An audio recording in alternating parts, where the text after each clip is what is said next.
Call the meeting to order. Everybody stand. Pledge allegiance.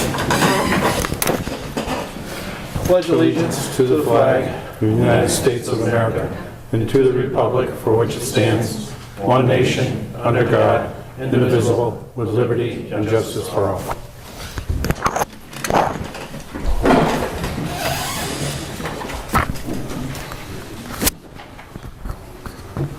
have the agenda.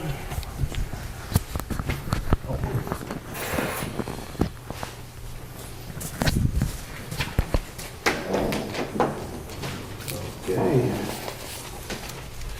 It's 6:32, I know, so, 6:32. We need James? Yes.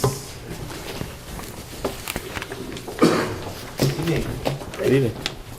So I have with me Ronald LeBar. Ronald has applied for our auxiliary police department, and he grew up in the town of South Hadley. He entered the Reserve Intermittent Police Academy in 2010 and worked for the South Hadley Police Department as a special police officer for the last 5 years. He has 2 children, currently lives in the town of South Hadley, and works full-time for the Amherst College Police Department as dispatcher. He's gone through several interviews at the police department, including one with the co-directors of the association, the auxiliary department, as well as one with the chief of police. And with your permission tonight, we'd like to have him appointed to the auxiliary police department. Any questions? No, I read his resume, some good, very good one. Is it? Yeah. Ron, what are your future plans? I'd like to grow with the department. I know that they have the part-time department, that'd be the next step after the auxiliary department, and then possibly move on to the full-time department. All right. I'm going to make that we affirm the appointment of Ronald LeBar, correct, to the Granby Police Auxiliary. I'll second Glenn's motion. What date do you want that effective as of? Today? You want it today? Today would be great, yeah. Okay. Okay, effective today, August 6, 2018. All in favor? Aye. Any opposed? Congratulations. Thank you, gentlemen. Yes. Best of luck. Thank you.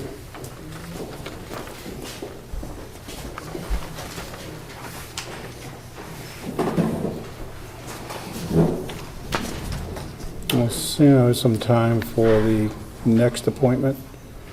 Jay, how long do you think it would take to present to Green Communities? 5 minutes. You want to take number 5 and bring it to the top of the agenda under new business? That's fine. It's no, do you want me to bring Robert up now? Sure. Robert?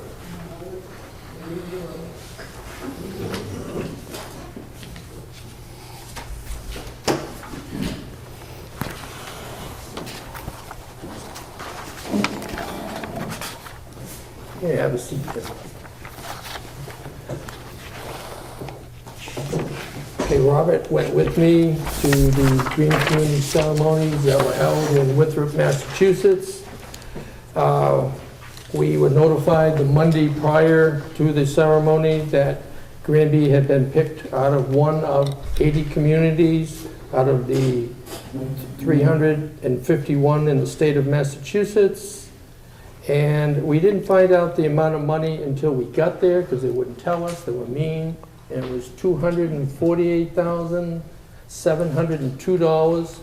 And they also presented the certificate, what Robert is going to give to Steve Chinaki, who is the chairman of the Board of Selectmen for the town. Robert wrote in with me. He attended the ceremony as well. I've already handed out to everybody a copy of what is going to be spent on what and what building. The highway department, the junior senior high school, the old library, the safety complex. All of that came down to a total of $226,093. Administrative costs, which we got built into the grant, brought it up to the $248,702. And the Energy Committee has requested and got approval for $40,373 from National Grid for incentives by Energy Saver Products. So the total amount to be spent on the buildings I just described for this year will be $289,075, and that's all at zero cost to the Granby taxpayer. Thank you very much for all your dedication and hard work. This is obviously paying off for the town of Granby. Thank you. Okay, Robert?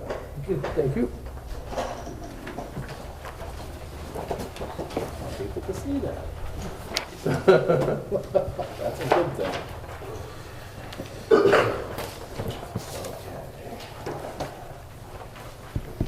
That's that. Well, it's close enough. Why don't you bring Mr. Nally up? Come on up, Mr. Nally.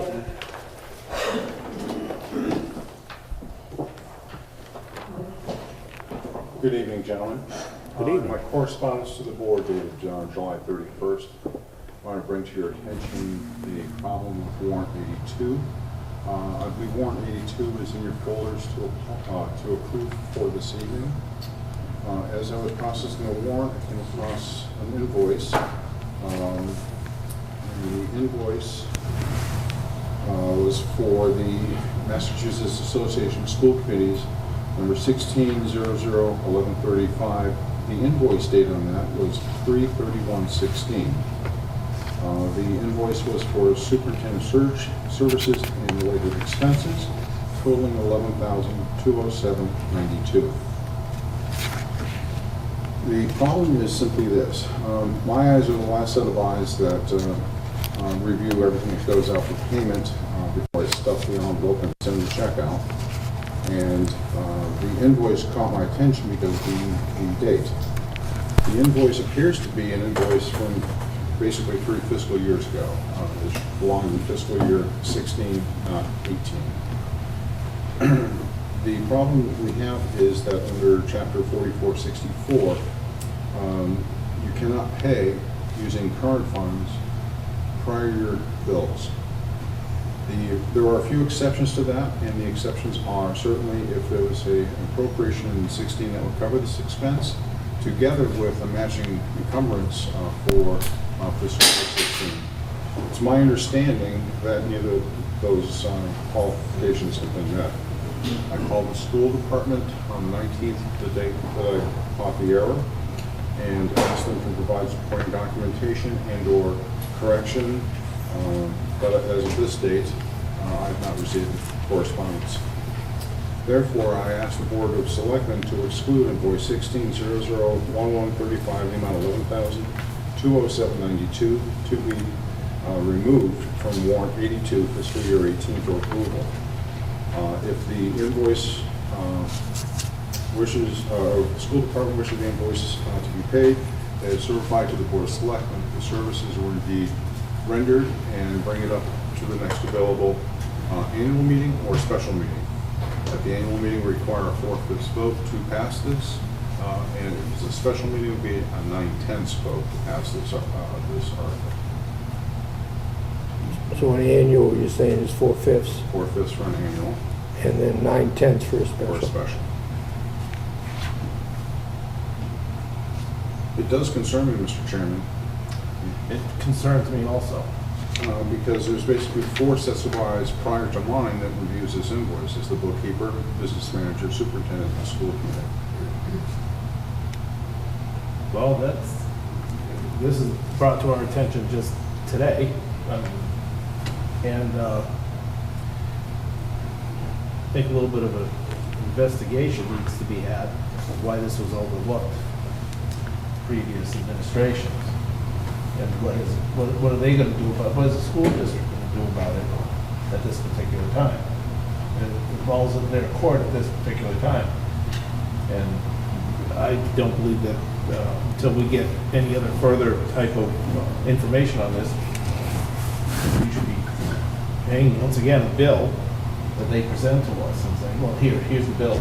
Go ahead, pay it. So, The law is pretty specific in terms of not being able to approve prior year bills. Mhm. I realize that. Yeah. I looked it up based upon when I got this, and I agree with Steve. Do we want to, I would make a motion that we have a letter drafted, since he has gotten no reply for his. Precisely. I think we should send a letter to the school committee / school department asking them why, and they did not pay a fiscal year 2016 bill when they had it, and now they're presenting it to us to pay on fiscal year 18 money. And we should quote the chapter and section of the law that they violated. And in addition to the information that they give us a corrective action plan on why it won't happen again. That's my opinion. I don't know if we, I mean, depending on how it happened, I don't Yeah. know if we need to have a correction plan on that, or why it happened. I don't know. Well, that would be part of their investigation to tell us. And if they find a way to correct it, then they just create a corrective action plan. Yeah. Just like we've had to do before as the selectmen, when we did a violation of the Green Community Grant or something like that, to stay in good compliance, we had to show, yes, we are going to fix this problem, and tell them how we did it. But who are they, I mean, I could see them telling the town that. I don't know if forceful they have to tell us that, Well, we are the representative of the town. but they're their own board. Right. But, I am curious as how something like that happened as well. I mean, this Right. is not 1, but 2 years later, and it's, I mean, 3, it's actually. We're in That's for 19. fiscal year fiscal year 19, but the bill is from, 16, so you have 16, 17, and 18. wait, what month of 16 though? March. March. So that makes it FY '16. Well, I definitely think they should be concerning. held accountable for their actions. Well, definitely. Well, definitely. I'm not saying that they shouldn't be held accountable for that. I'm just trying to figure out, I'd like to know how it happened, absolutely. Well, that's what their letter will Yeah. explain, because if Mr. Nally write him a letter and they're non-responsive to him, it's only incumbent upon us to issue them a letter and have them respond to us, since he reports If they to would like us. to. Yeah. Have you issued a letter or a phone call? It was a phone call to the Oh, business I'm manager. sorry, I thought it was on. I just may suggest to the board that, suggesting that if they do indeed want this invoice to be paid, to inform them of the process that has to be done. Yeah, absolutely. I mean, because right now it's a bill the town owes. Yeah, it's a past-due bill for 3 years. The school department owns it. No, the town owes it. Yeah. Yeah, I'm definitely curious as to how that happened. And we should also find out where that money is, if it was allocated. It was allocated in 18, right? Well, I'm not sure how it's being paid out of 18, out of what budget account. Yeah, but the warrant, It should have been- 82 for 18 should have been, had the money in it to cover it, right? Yeah, but the problem is it has to be out from 16. I understand that. Mr. Martin? Yeah, they would have had to encumber 16 funds, Right. re-encumber in 17 the 16 funds, and re-encumber in 18 the 16 Right. funds, in order for us to pay this bill. I understand what you're But saying. no encumbrance is on the books in that amount of money for that bill. Okay. Then I say, just, we'll have Mr. Martin draft a letter for signature by the board and send it over to the school and get, like I say, we want to know the reason why. That's why I said we'll do corrective action plan request, and just to see how we don't have the problem in the They want future. to do it with us. Well, they don't have to do it, but yeah, they can, but it would be nice if they did. Well- So we could all be on the same page and help them out when they need it, instead of them just going, So that fiscal year 2016, Yeah, there's actually a different superintendent at that time too, right? so it's, We were in under the interim superintendent at that point. I have difficulty with, Mr. Nally making a phone call, a request, and he hasn't heard back also from them. That, to me, is troublesome.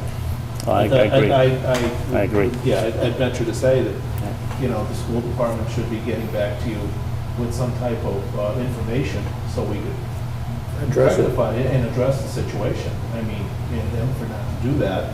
I thought they had a new business manager, did they not? From my understanding, yes. They do, and I thought they were supposed to be a little bit more transparent in helping us helping them. Who was the phone call to? It was Adam, the new business manager. then he wouldn't have really probably known much. That's trouble, too. Brought to his attention. Right, he'd have to dig back through the records, because he wasn't here. But I mean, at least to make contact with you, to work on it with you, so we can make a decision would be beneficial. In any case, it must be removed from 182. I understand. Thank you, Mr. Nally, for You're welcome. your input. Struggle.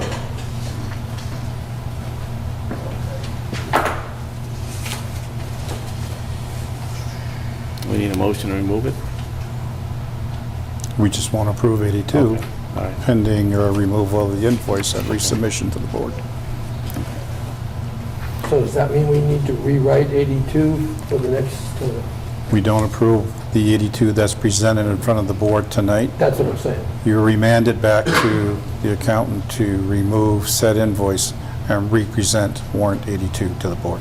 And we'll get that warrant 82 at the next time we meet. Yes. Okay, that's fine. Jay, what was your motion?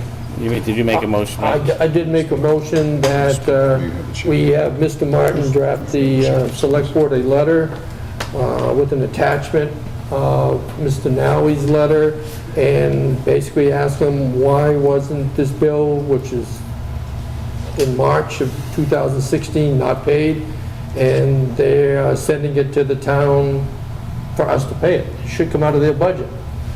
It was coming out of their budget. That's what I'm saying, it should come out It of their was coming out of their Right. budget. Well, what do they spend that money on? Because they didn't have any money in 16 at the end of the year. Well, they're just saying that that's something that the funds should have been appropriated in 2016 for that bill, and it was not. So, again, the Well- curious is why it got carried over the past 3 years. Well, under the net school spending, we don't know what's appropriated and what's not appropriated. They just get a lump sum. All right, who do you want the letter addressed to? I would say to the school committee chairman and the school superintendent. And also the new business Yes, business manager. manager as I well. would CC the business manager, but I'd make the people above the business manager be aware of it. Also, it says reminder notice number 3. So this is the third time they've received notice on this bill? If you're looking at it. Do you have actual dates that were sent out previously? I have no idea. That would be in their files up there. That Right. had nothing to do with us. So what you're saying is they've been notified twice prior to this third one? Well, Yeah. if you're reading that, Says reminder notice number 3. so, So they've had two prior notices prior to that one, is all I'm saying. And they never acted on it. So that it just, I don't forget, what I'm reading here is a reminder notice number 3, and it's actually dated. The statement was sent out, invoice was sent out on March 31st, 2016. It was actually received by the Granby Public Schools on May 21st, 2018. So it is stamped and it was received. but in 18. The third Right. notice was received in 18. So I'm not sure. Hope it's an error of dates, but maybe not. Well, we did the superintendent search back around 16, so. Yeah, just as you mentioned, that was a change of the guard, shall we say? At the time, yes. And that, Chris just said that was the payment of the superintendent search.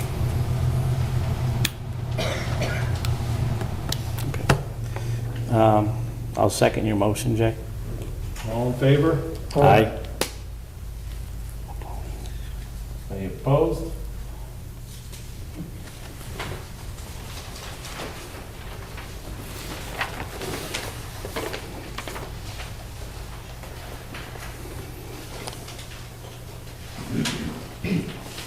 Do you want to do citizen participation now, Mr. Chair?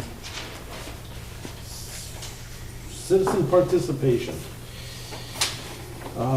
We have 4 individuals for Forge Pond Dam.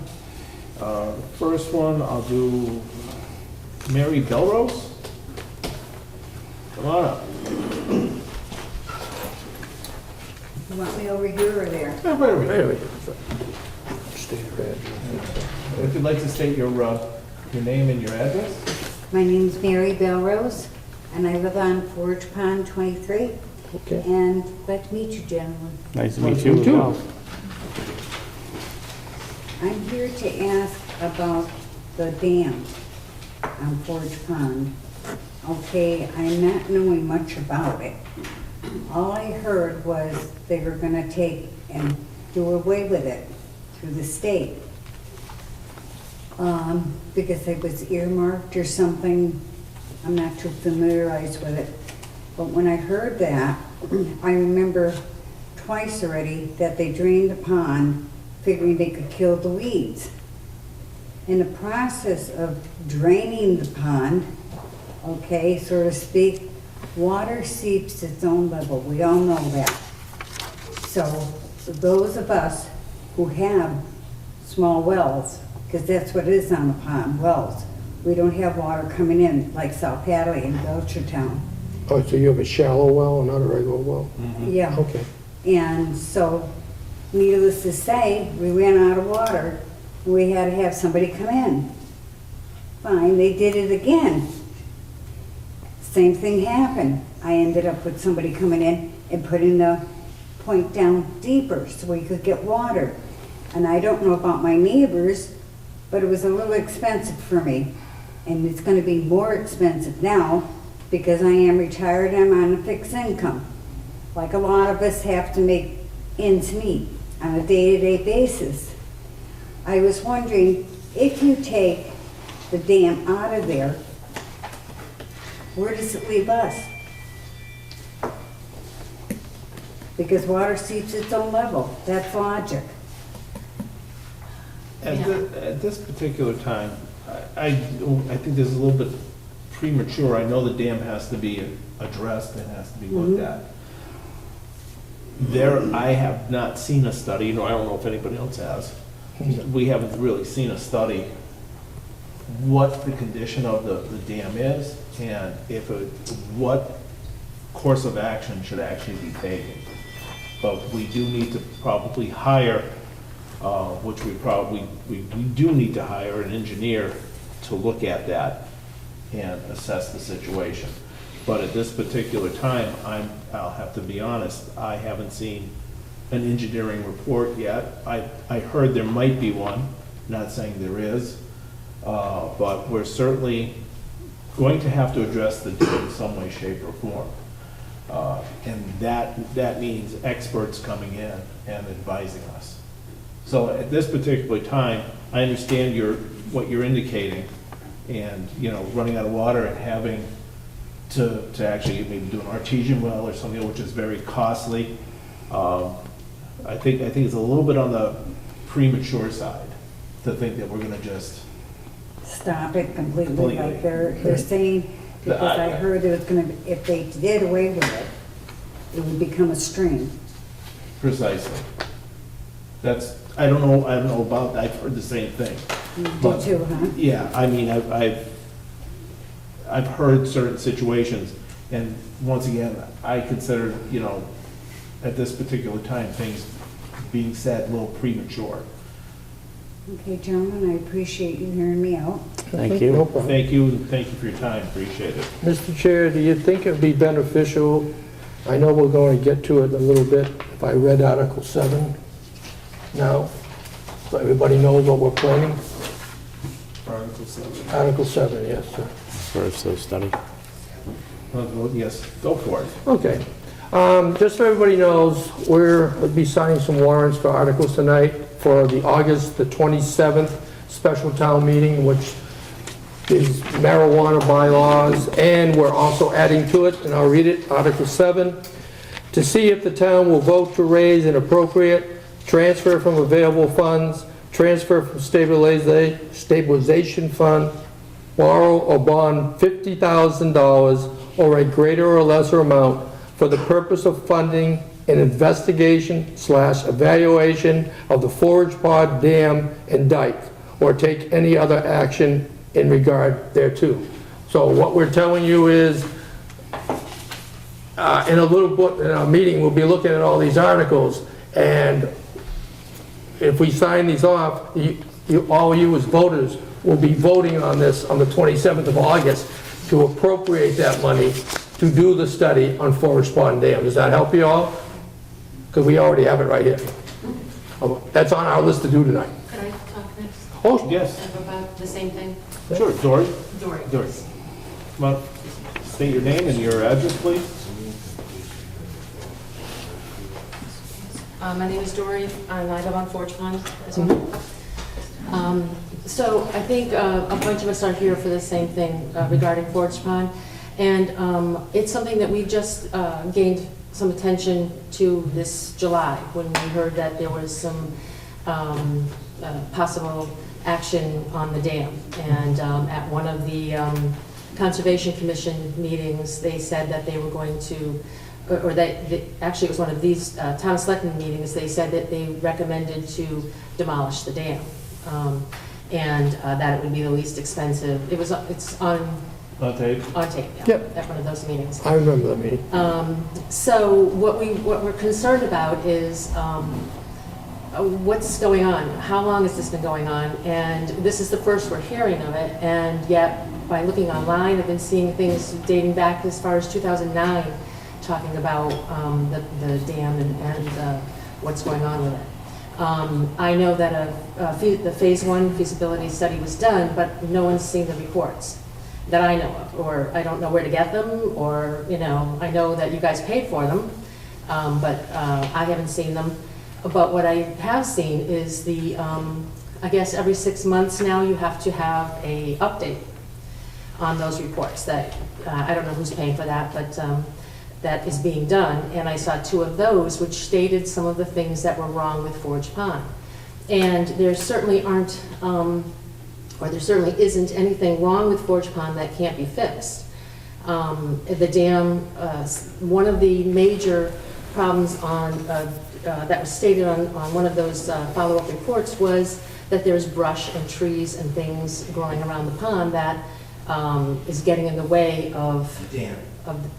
yes, I'm sorry, the dam, that is getting in the way of the dam and what they can see as far as the, how it's deteriorating. It also stated that there were really only 2 small cracks in the pond, in the dam, that were actual structural things that they had to fix.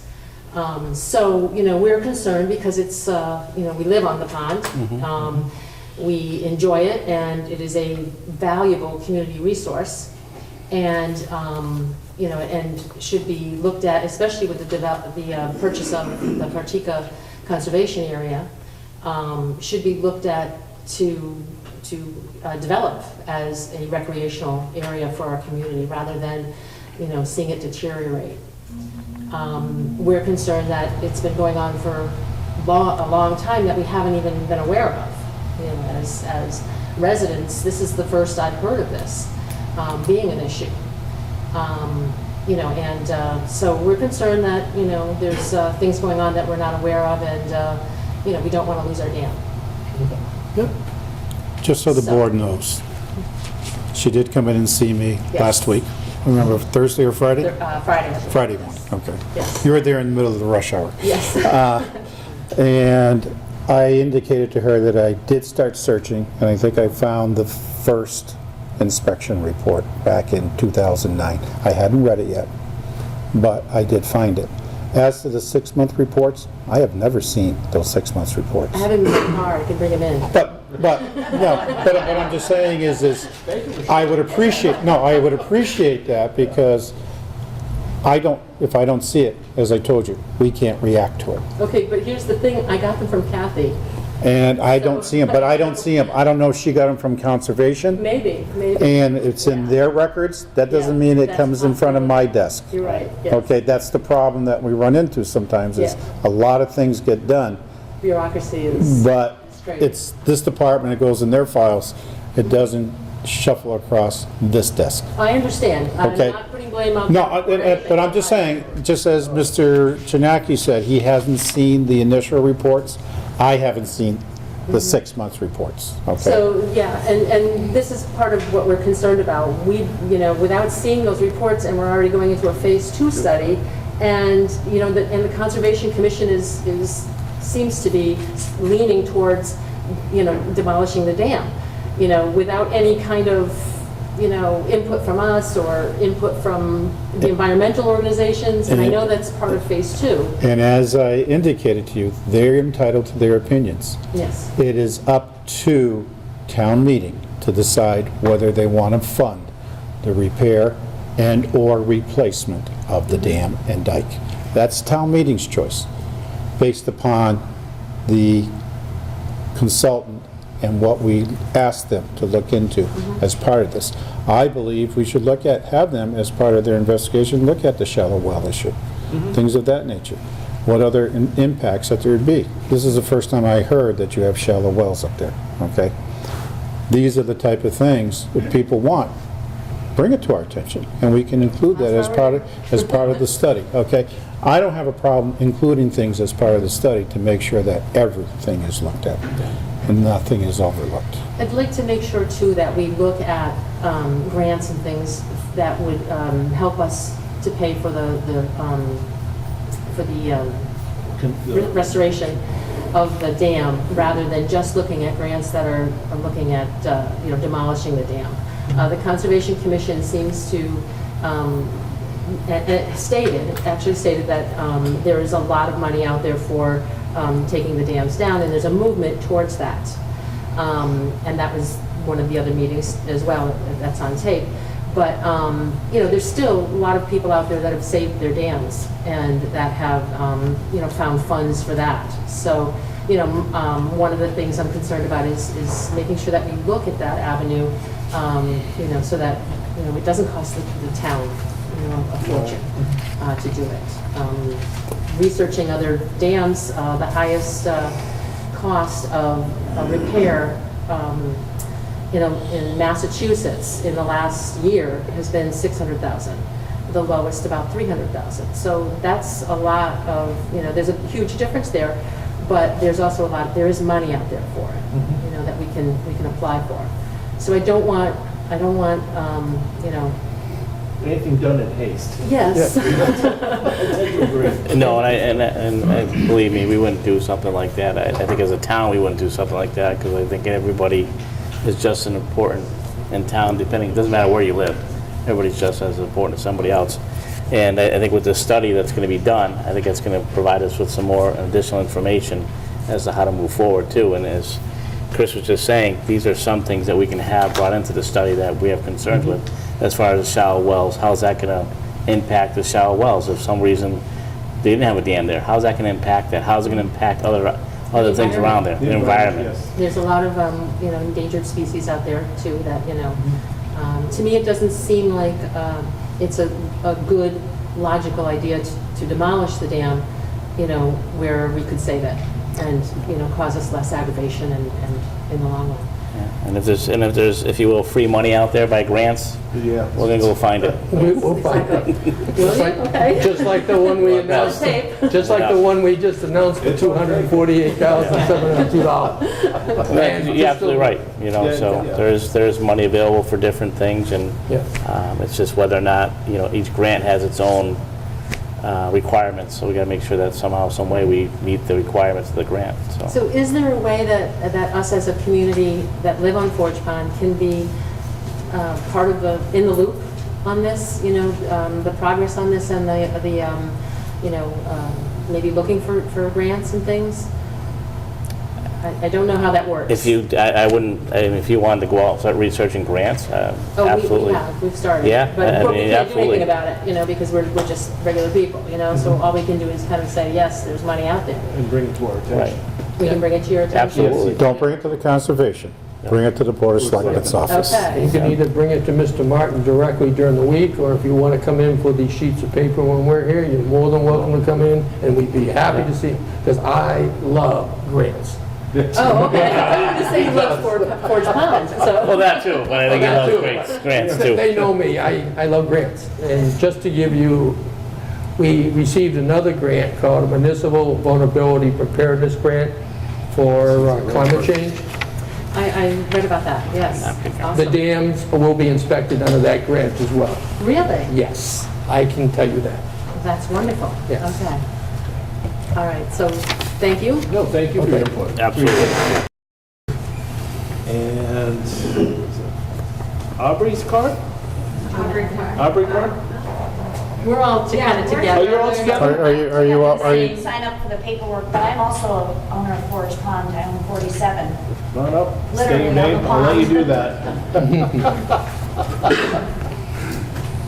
Name and address. Hi, my name is Bev Witter, and I own 47 Forge Pond.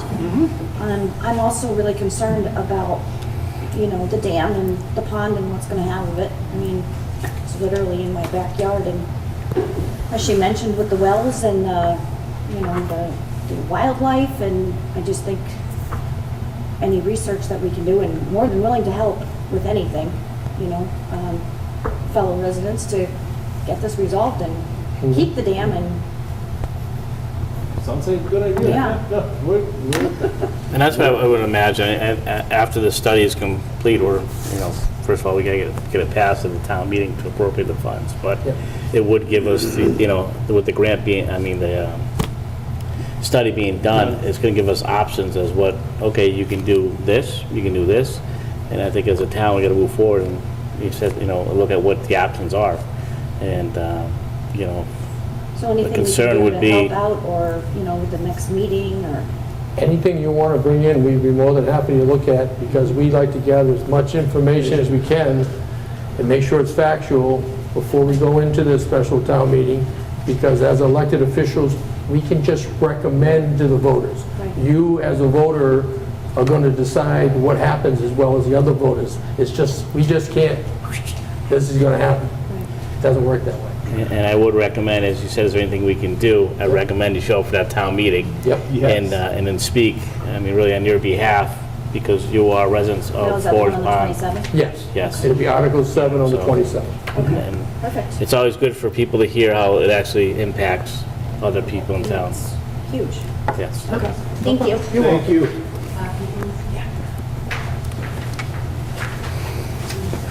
Robert? Yes, Robert Carter. Hey. I live at 25 Forge Pond Road, and I've been there for about 10 years. And the pond brought me there. It's an absolute jewel of this town.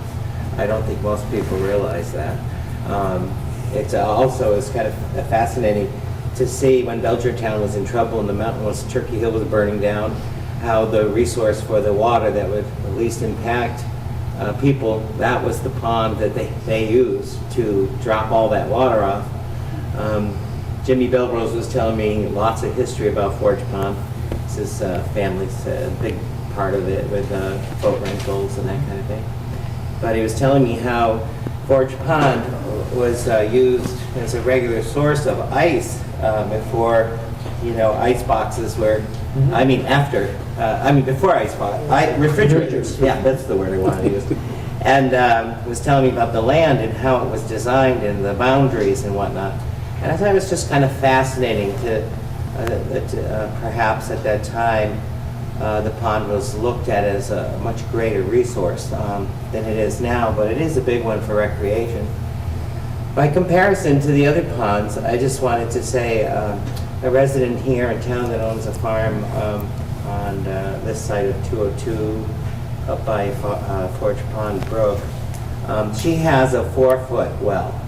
And I suppose a lot of people along there do because the wetlands are extensive. So by changing Forge Pond, you're not just talking about Forge Pond, you're talking about impact to Aldrich Pond, because the dam, in a sense, holds flash flooding to some degree. So, there's a lot involved. It's a bigger picture, and all the wetlands all around here, and all the life forms. What I came up with the question is, like you do lots of times with a problem, is it a problem?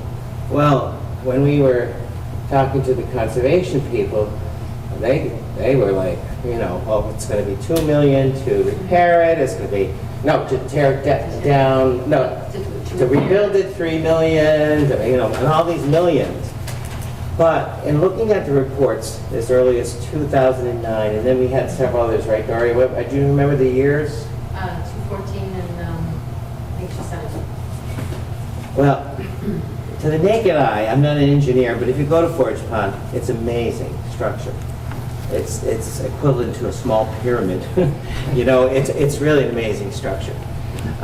It's not the original one, but historically 1771 was the beginning of the Forge, creating Forge Pond for different purposes. But if we look at all those reports, Dory and I were stunned that it's not so much a problem, it's about the state has an expectation of the town to do something, to maintain it to a certain degree. And since 2009, and all the times they've revisited, no maintenance has been done. And these are, instead of thinking about a grand research plan, or what's really the problem or whatever, and paying thousands and thousands of dollars, all they were asking, and have been asking, and still are asking, is that like 4 or 5 trees that are near the waterfall house, we call it, that they be eliminated because there's just too much root involvement and pressure on not even the dam, but the retaining wall and stuff. And the retaining wall is not very good. The other thing was simple, that the spillway and along where the spill basin is, that be cleared of all brush and vines and that kind of thing. Well, since 2009, the state's been asking for that to be done. Now, I don't think you're talking about millions of dollars. So part of the reason why Forge Pond has a poor report is not because it's crumbling and falling apart, it's going to burst one day and maybe flood a few houses and all the creatures are going to die and stink for weeks. That's not the issue.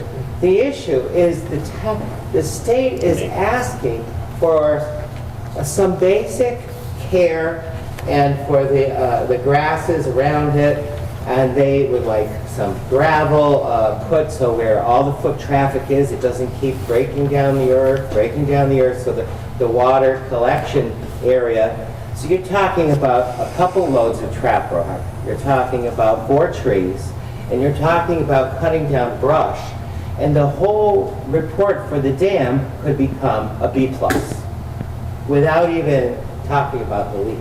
You know what I mean? It could be a B+. So the town has made no effort to do this in 9 years. Whoever that, I'm not pointing fingers, but I'm just saying, there's been many reports, there's no effort in doing a basic care. You know, very simple. Why not even, you know what I mean? It's like, and to me, that's so sad because we could get another report, and this may not even be an issue. You know, what they really want as part of that too was they wanted a manual of maintenance. They were saying to the town in 2009, you don't have a manual of maintenance. You don't have a commitment to maintaining this dam. You need this. And even though it's been revisited, report after report filed, they're not asking for like a Bible. They're just asking for, okay, once a year we will look at the brush along the side and we will keep it down. Over a period of 5 years, we'll take a look at the gravel and see if it's sustaining the water bank. Really not much. Not much. The spillway will be kept clear so that every 5 years where there's an evaluation, we can see whether it's functioning correctly.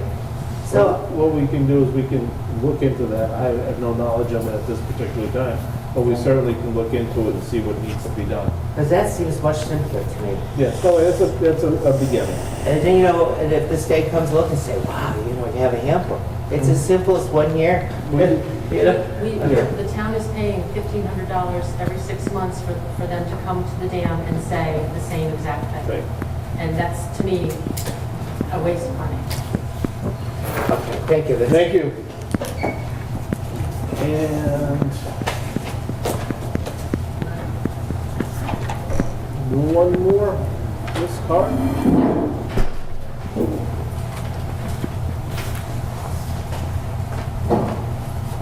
Hello, everyone. Hello. I'm Aubrey Carr. I live at 25 Forest Pond Road, and I've been living there for about 10 years now. And so I've been like experiencing this pond, all through the different seasons. And I brought a lot of friends from surrounding towns to Forest Pond who've never been on a pond before or near one, and they get to go on the water, and it's like their whole world changes.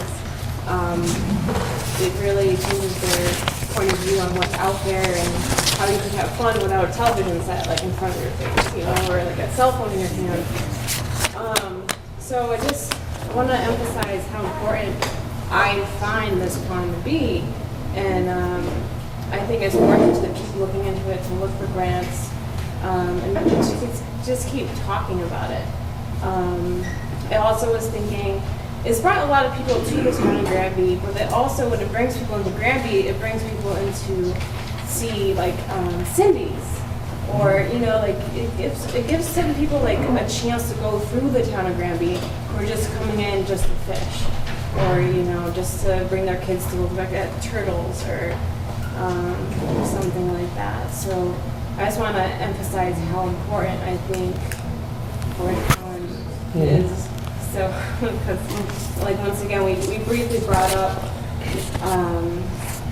the wildlife, and it's amazing what we see, you know, with the different migratory paths of the birds that come through, all kinds of turtles. We have the herrings that come, and their family, they're great. If you go fishing, you can see them fly by.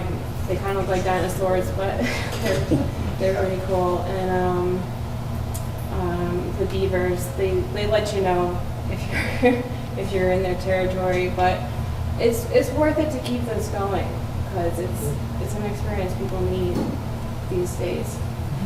I agree. So I think you all should show up on the 27th of August and make this known to everybody else, because the bottom line, the voters decide what they're going to do with the money. And I can tell you, and the other people that know me will tell you, that I do a lot of grants, and if I don't have a study, you have to justify it. What happens if the town votes down the money for the phase 2 study? Then we cannot obligate the money. And then we're just stuck waiting it out? We have to abide by whatever the state says. Unfortunately, I mean, we, as a body, we can only recommend, and that's why I read this, because we had already planned on moving this on a special town meeting to try and get it addressed. But it's like anything else, when you go to the annual or special town meeting, the voters determine how they want to spend their money. And if they all want to give it to one place, that's where it all goes. I mean, we need a lot of It's infrastructure. essential that you show up. Yes. And It really truly is. And not just the residents on Forge Pond too. I would assume that you have many friends that live throughout Granby. Yep. And I make the phone calls and tell them that, you know, this is something that's coming up for a vote, just like any other time that someone comes up in a town meeting for a vote, and how important it is for people to show up and support it too. And, you know, I just want to listen to the people talk here, and, you know, going back to reports from 2009, 2014, 2017, and they're all saying the same thing over and over again. And to me, it sounds like we failed as a town, the residents of Forge Pond. And I think it's at this point we need to really step it up and do our part as a town together. Because just a few of you have talked about a lot of good things about Forge Pond, and I'm sure there's a lot more good things that can be said about Forge Pond from other residents as well. So I think it's definitely just hearing that to me is alarming. And I know if I lived down there, I'd be really frustrated right now. So I want to make sure that we do our part, not just as a board, but, you know, someone that lives in town to actually help other people. But like Glenn said, it's important that every voter comes to every annual town meeting, every special town meeting, because you only can allocate so much money. When the pie dries up for the year, the pie dries up, and you should be there to make your voice heard, so you get your opinion for what you want as a resident. Because honestly, only between 7 and 13% of the voters ever show up at an annual or special town meeting. So you can get a special interest group in there pretty quick to take all the money. Am I right or wrong? You're right. So I encourage everybody to come out. I was just wondering, would it be more expensive to change everybody's wells than to fix the dam? That, hopefully the studies will tell us that, because we can put in the studies what we want to see. I've already written down Okay. shallow wells, as part of studies, the 6-month reports, and we'll all put it together Okay. and that's when they put it out. All Thank you. Thank you. Is there a way we can get the feasibility study, the phase one that was done somehow? Would we know where? Oh, I'm sorry.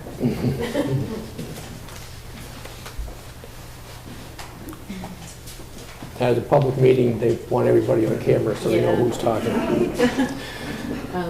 I just want to know if there's a way we can look at that feasibility study. I know it exists, and I know it was done from the Conservation Commission meeting we went to. And I also know there was a letter that was sent about all of this. We're gonna have to look in the archives. Okay. I'll be honest with you, we'll have to look. Okay. We'll have to look in those years. So maybe we can check back with you at some point or stop in and Yes. No, Would give us a little bit of time.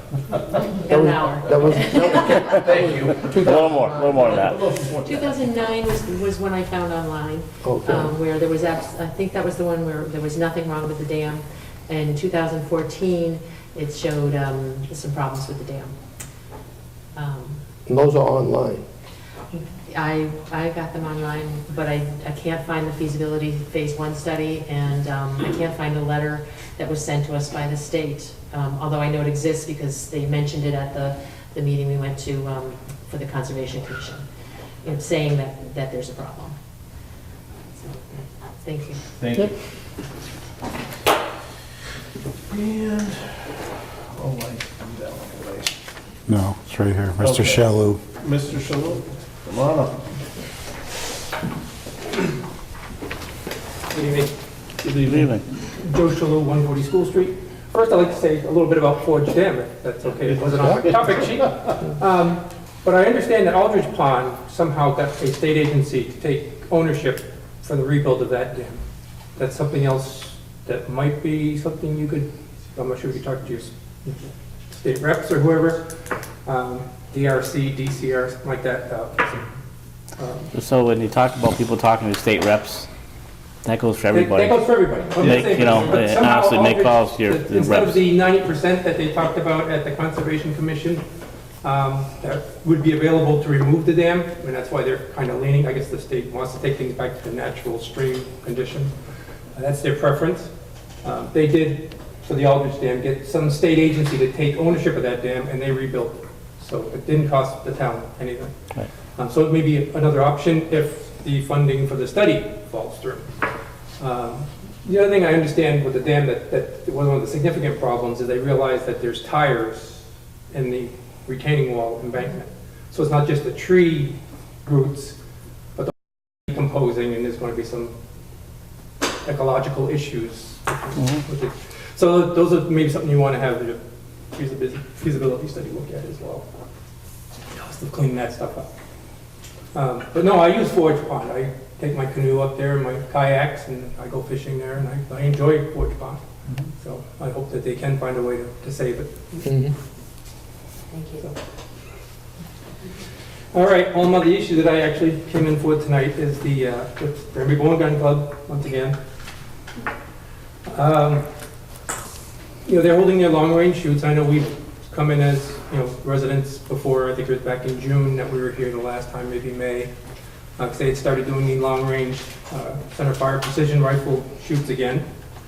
And they were advertising at that time that they were going out to 980 yards, from 10 to 980 yards would be the target lengths. They have another one coming up this weekend, the 12th. So I have a... This will be the long range? This is the long range, the precision rifle. They also do 22 long rifle precision shoots, which are smaller caliber, shorter distances. Was that 12 August, you said? Yes, 12 August. So I have a formal written complaint here. I have everything I'm going to say here written out as well. And I'll reference attachments that I can actually pass around the table as I talk about them. But this is the posting from their website for the August 12th shoot. Can you send that? I'll see that. It doesn't reference the 980 yards. They took that off of their website right after we came out and said that their website said they were shooting out to 980 yards. But I believe they still are. I think the only way you can determine because they believe they're not in violation of the cease and desist if they're not shooting from the shooting shed or the upper shooting area. They said that in the letters to the Selectboard. They said that in their letters to the abutters that they had sent out earlier this month, or earlier this year. I think one was in May, one was in June. So they don't believe they're in violation of the cease and desist because they're not shooting from the upper shooting area. My position is that the cease and desist apply to the shooting range. And the range consists of the shooting position, the line of sight to the target, the shooting lane, the target itself, and the backstop that stops the projectile.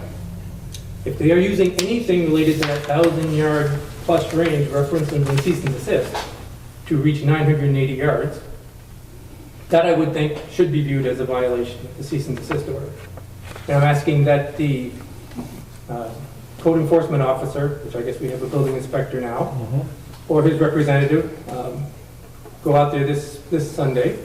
It's important that they stay all day because they shoot from different distances at different times during the day, so they have to stay there to actually observe where they're shooting from and shooting to see, come back and give a report of what they observe, or become very familiar with what would deem to be a violation of the cease and desist.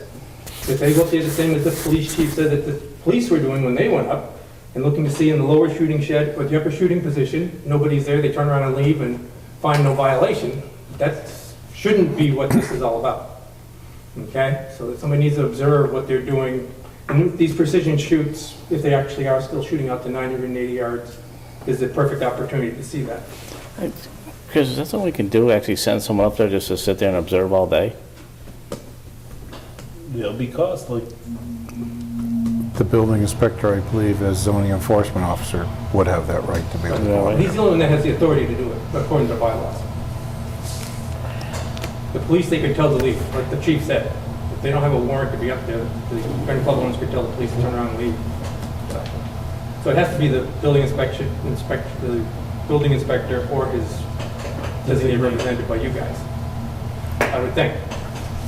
No, I understand that. I'm just wondering if he has the authority just to sit there all day and I think you- Well, what's going on. and you got the start times and stuff. I don't think they need to be there for the orientation, or if they went to the orientation and they said, we're going to be shooting out to these distances from this position, and that might establish everything he needs to see about where they're shooting.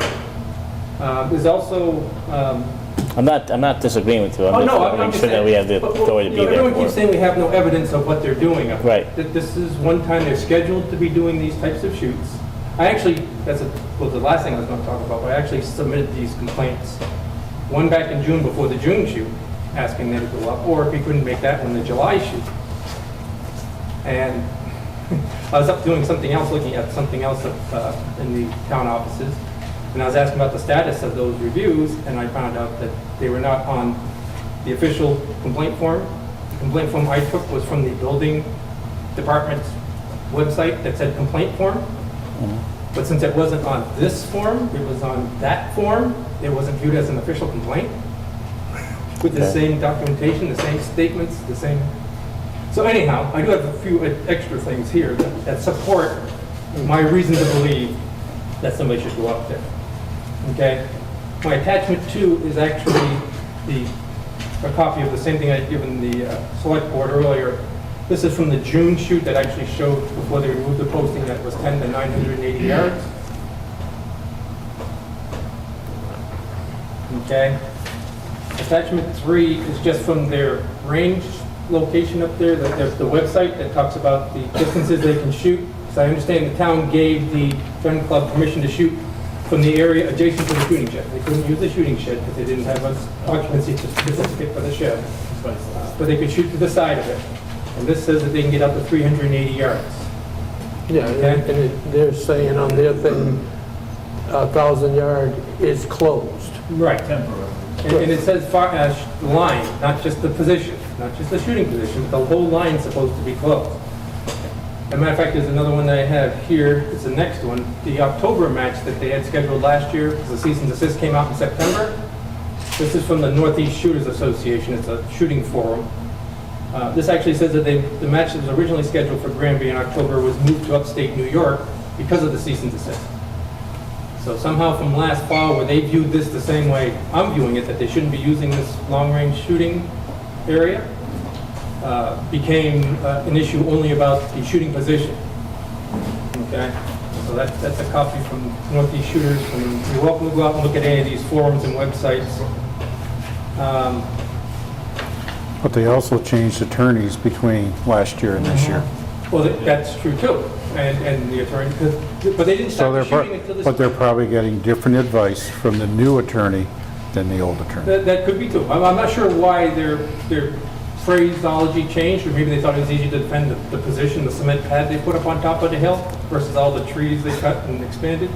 But this, I actually included another Google Earth shot of the 2010 footprint. This is December 2010, which based on the scale at the bottom, it probably goes out to about 350 yards, which is supported by their website of the distance you could shoot next to the shooting shed from the lower area. And the second and third pages are actually how I got to the, from the website, the range description, the actual screen views of the clicking, so you can see I didn't just make something up.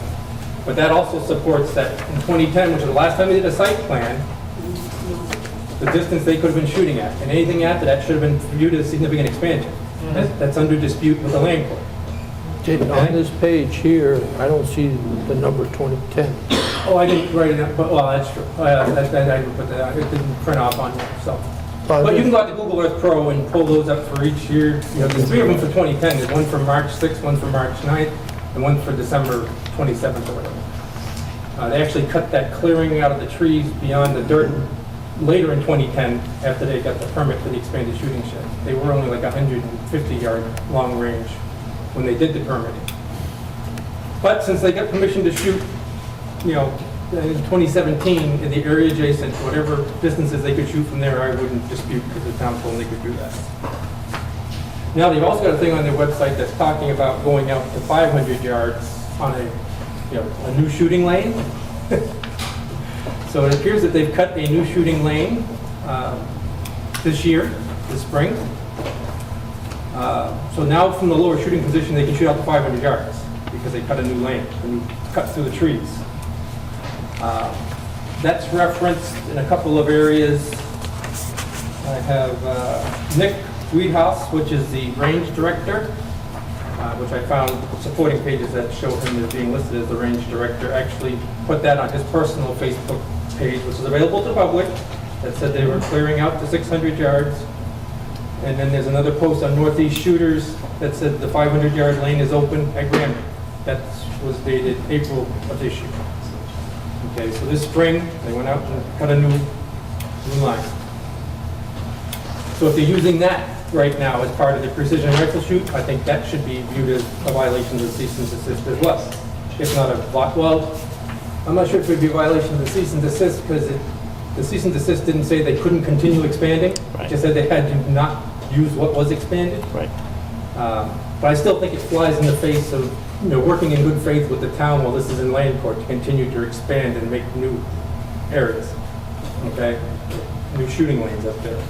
Glenn, what do you think about if a new shooting area is done for the planning board, since you're the committee chairman of the planning board? Nothing's come across the planning board Yeah, as far as that, so it there's would been need no to. submissions of anything No. to anybody on this. But the gun club in their defense are asserting that none of this is in violation of the cease and desist.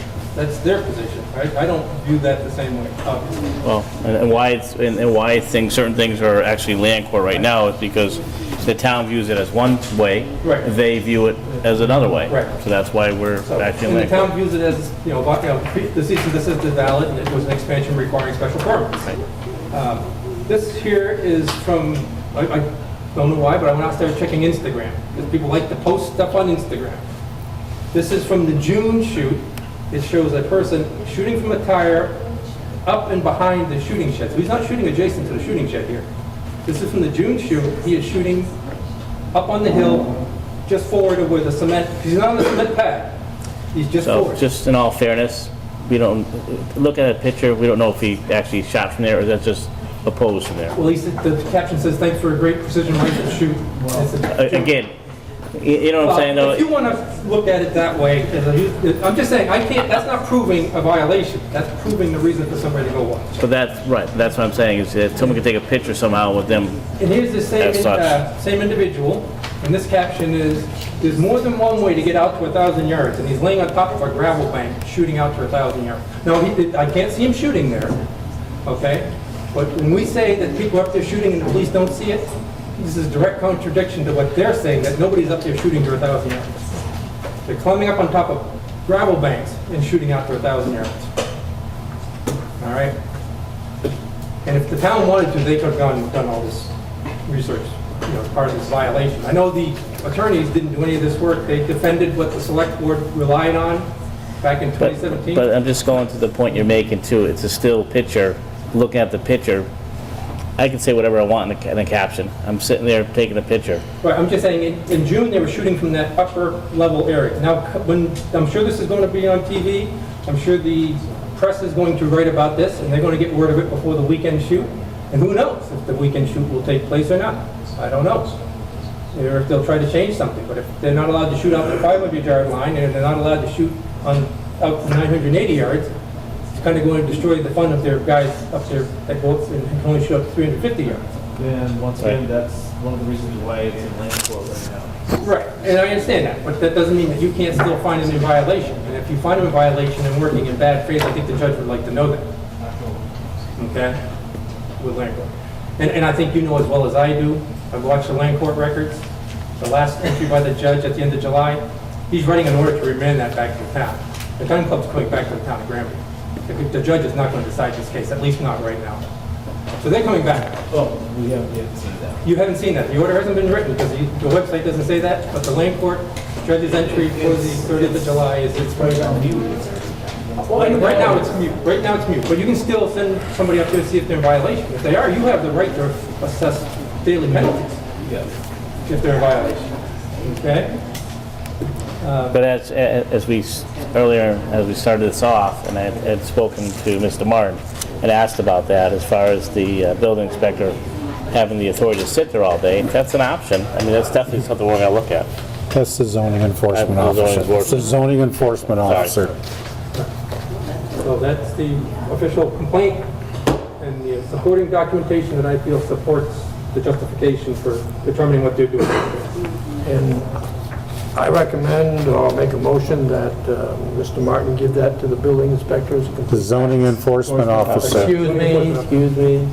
Same person, different name. I'm sure he'll... No, Totally different. no, totally different under responsibilities. Okay, I stand corrected. Because he, based on my reviewing of the zoning bylaws, he's the only one that has authority to go on site with no straw. Well, I'll make a Bingo. motion that... To believe me, Yes. I'm doing, I Bingo. got a binder this thick on the state environmental laws, on the open meeting law. That's why you have I'm doing my to, homework. you can't say building inspector meaning zoning enforcement. It has to be zoning enforcement. Zoning enforcement. Okay. And that's why I said, or, whoever is responsible for that. Yes. Well, I'll make a motion to send the zoning enforcement officer out on the 14th, see if they're abiding by the cease and desist, yes or no. Do we need a motion for that? 14th? Well, that's the date he gave us. Well, it's on there, it's, attachment 1 gives the date of the shoot. It's Sunday, it's coming Sunday, 12th. I think it's the 12th. Oh, the 12th? Okay, I thought, I think it's Sunday the 12th. oh, yeah, you're right. I wrote down the 12th, but I said the 14th.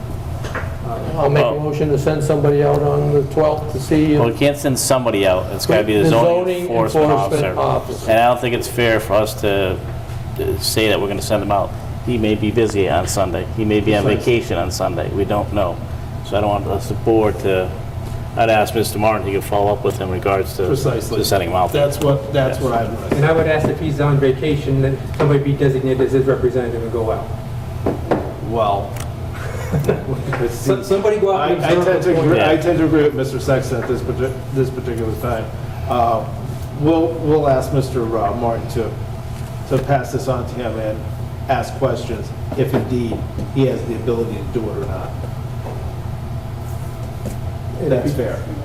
Well, and that's fair. That is fair. And if they've been doing this every month, I would not doubt that they will be doing this again in September. I don't doubt that. And I think they got a precision rifle training match or a class scheduled for October on their website. And as Mr. Martin, I spoke to earlier too, is that, and I guess, we are kind of assuming that, but they do have new attorneys. They may be saying, yes, you can do this. Yes, you can do this. So Well, great, but we'll if follow up with. Yes, but you don't accept their attorneys that, yes, they can do this as a justification for I'm violating the not, no, bylaws. I'm not saying that, and say that at all. I'm just saying maybe this is where it's probably coming from, is you talked about the change from where they were before to where they are now. It could be some of the reasons why Well, and that they're might be, feeling. but I'm talking about the view of the gun club management. It's still the same management that was there last October that viewed this as an unusable site in October for their shoot. They now seem to view it as a usable site.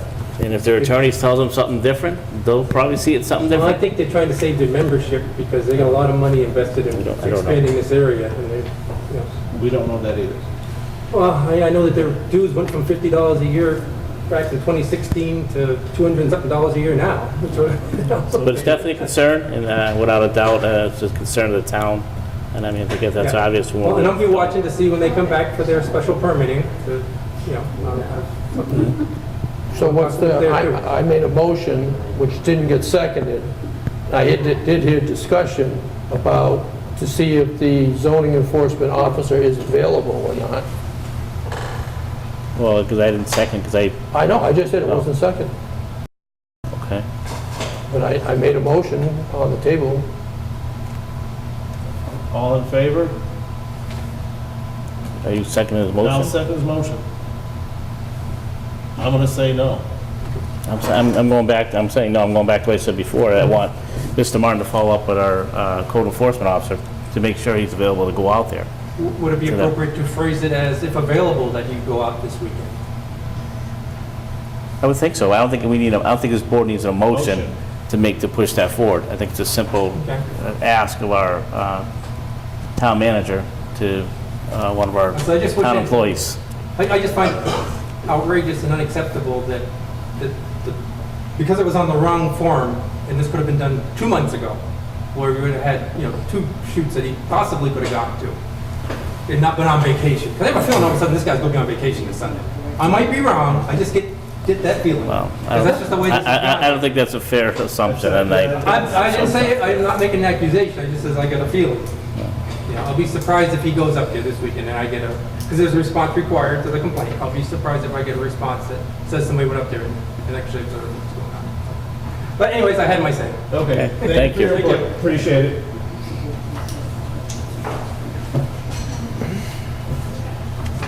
Get back to the regular schedule.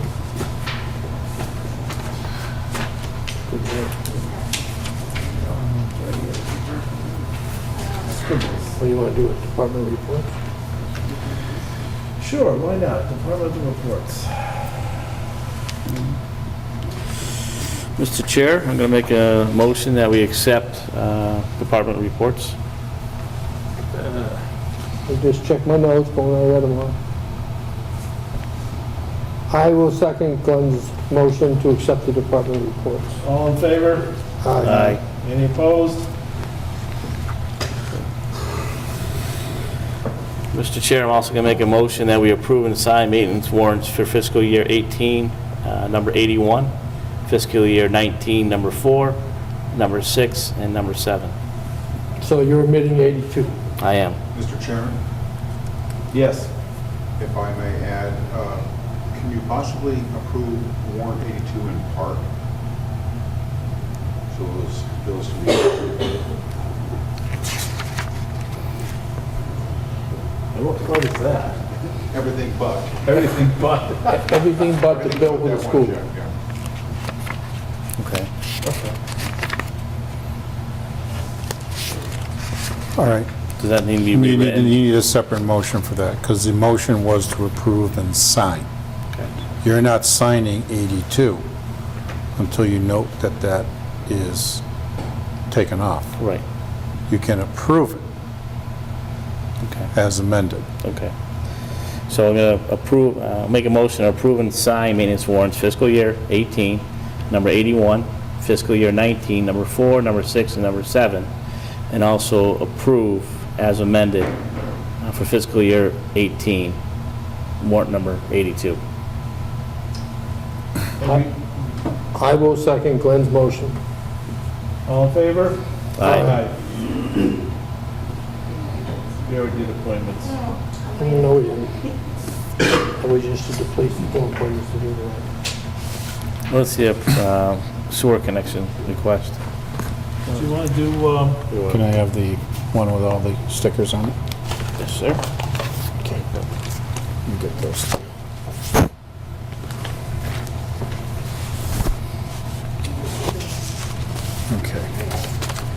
Do you want me to read them, or you want to take I can care of read it? Okay.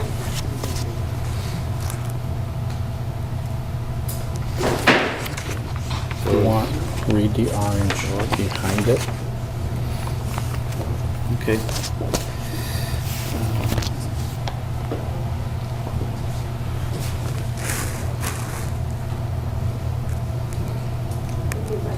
You make a motion to approve disposal work construction permit. It's for number 18-189.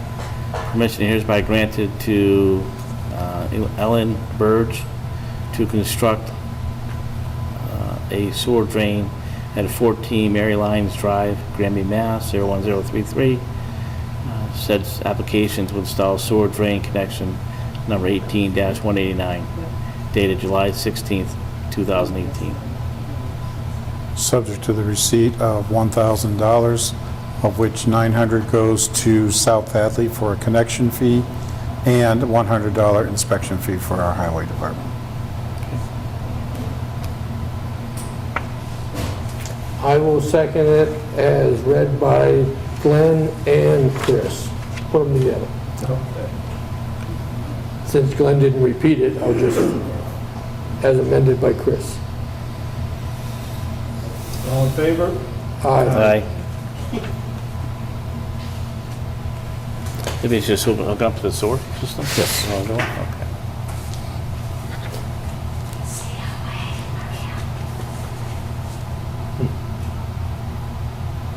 There's the next one.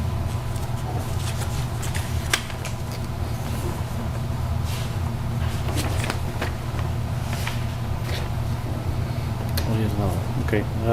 Disposal work construction permit, number 18-190. Permission is hereby granted to Daniel J. Darcy. Darcy, to construct a sewer drain at 43 West State Street, Granby, Mass.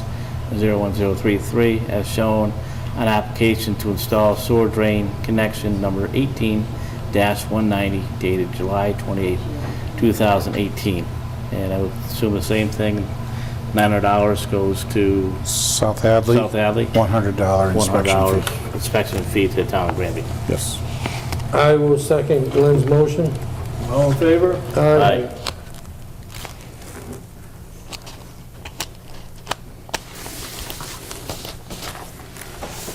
We have 6 sewer abatements going to the same person for the same reason. Okay.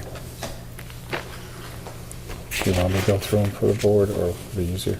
Yeah, why don't you just go through them so Okay. we know what they are. You have 6 sewer abatement requests. The first one is, they're all going to Stephen and Sheila Moos, and that they should not have been billed sewer user fees, as it came to our attention that they were paying South Hadley for sewer user fees. First one is for commitment number 16-1. It's certificate number 1901 in the amount of $273. 1902 is for this commitment number 16-2 for $273. We have 1903, which is for commitment number 17-1 fiscal year 17 for $276.50. We have number 19-04, which is fiscal year 17, commitment number 17-2, $276.50. Then we have certificate number 19-05 for fiscal year 18, commitment number 18-1 for $274. And certificate number 19-06 for fiscal year 18, commitment number 18-2 for $274. And we will be notifying the collector that they are not to be billed in the future.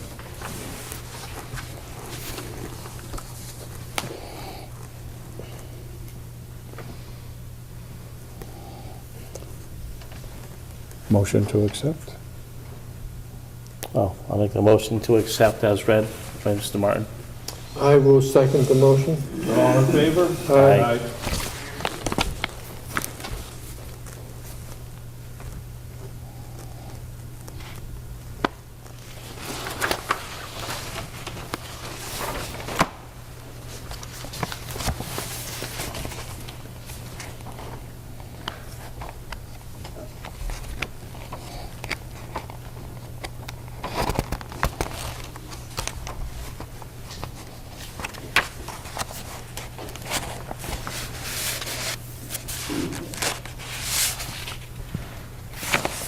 Sign as fast as I can. Can you just get a stamp? Stamps are not considered original I signature. know. Being my natural self.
Want me to go on with the next one?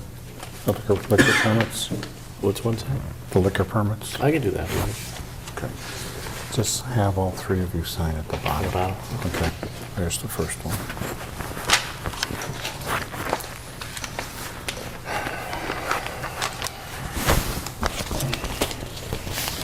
You can have it dry. Yeah, I know. Sorry. No, that's fine. You shouldn't have thrown them.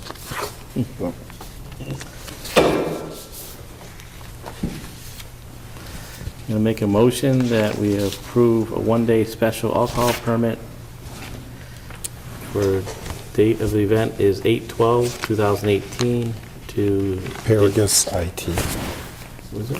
Paragus IT. IT, yes. 112 Russell Street, Hadley, Mass. 01035. They're having a corporate summer picnic at Dufresne's Park. Approximately 50 to 70 people will be there.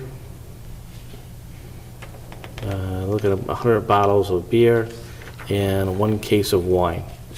From the setup time, it's 8 a.m. They'll actually be there from 10 a.m. to 5 p.m. And the chief of police signed off on that, okay? Chief of Police has already been reviewed it, yes. Okay. And the person in charge of the alcohol did pass the Cory test, Cory investigation.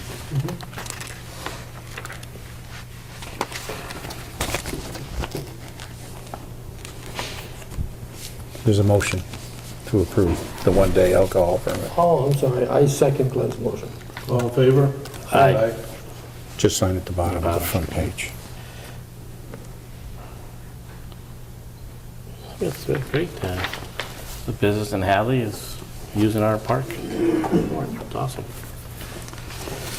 Get more events out there. I agree. Okay, one more one-day special alcohol permit for the event is September 15th, 2018. Fire Service Group, 1010 Thorndike Street. They're having a company picnic and family day. It's at Dufresne Park, approximately 75 people. Beverages include table wine. Table and vine. Table of wine, okay. Approximately 90 beers, 3 bottles of wine. Hours will be from 12 p.m. to 8 p.m. I'll make that motion that we approve one-day special alcohol permit. I will second the read. motion, as read. All in favor? Aye.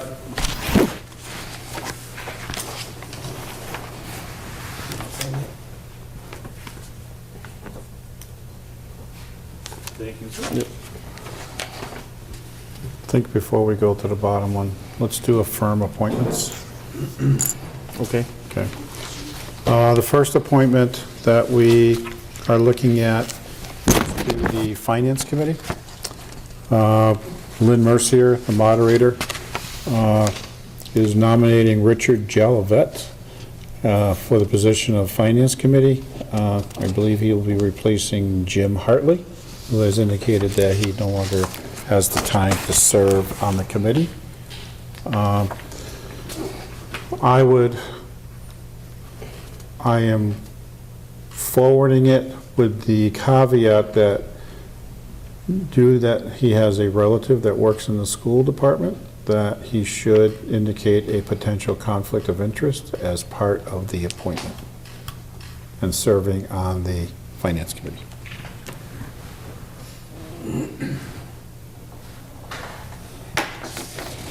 So he gets the forms from the ethics, signs them, and gives a copy to the town. To the appropriate authority who has to accept it or sign off on said form.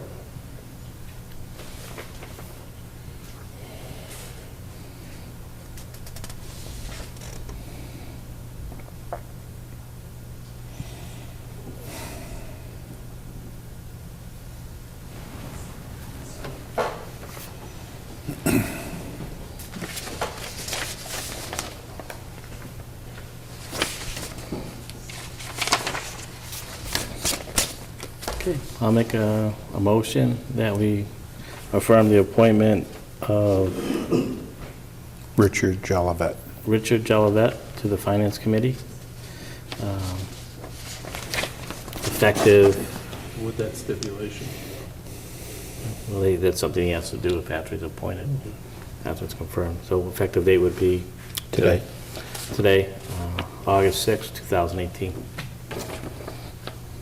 I second the motion. All in favor? Aye. You might want to see this now. But to my understanding, he's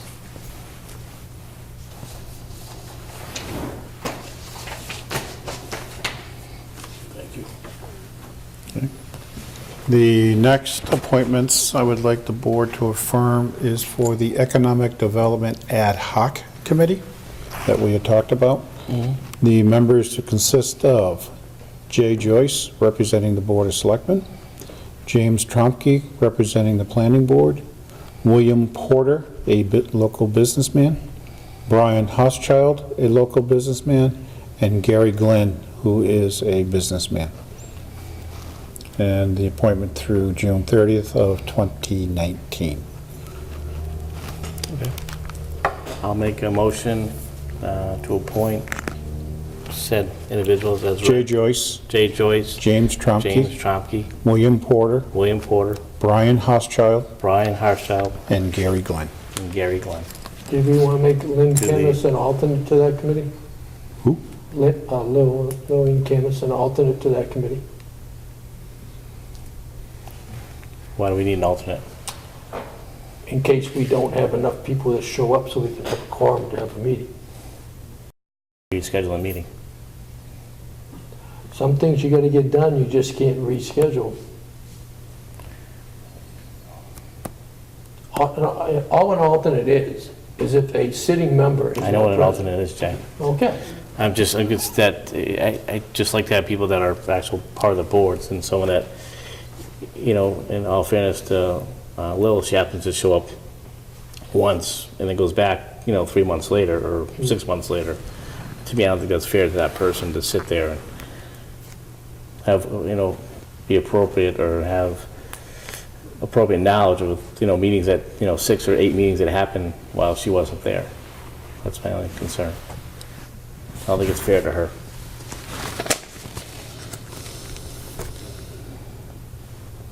That's apparently the only part on it, because as an alternate, you could show up, I could show up today and not show up again until March of 2019. Well, the same thing is for a member. A member could show up today and not show up either. Well, a member is responsible for showing up a certain amount of times. If that member doesn't show up, then he can be removed from the committee. This is 30%. We can always review that.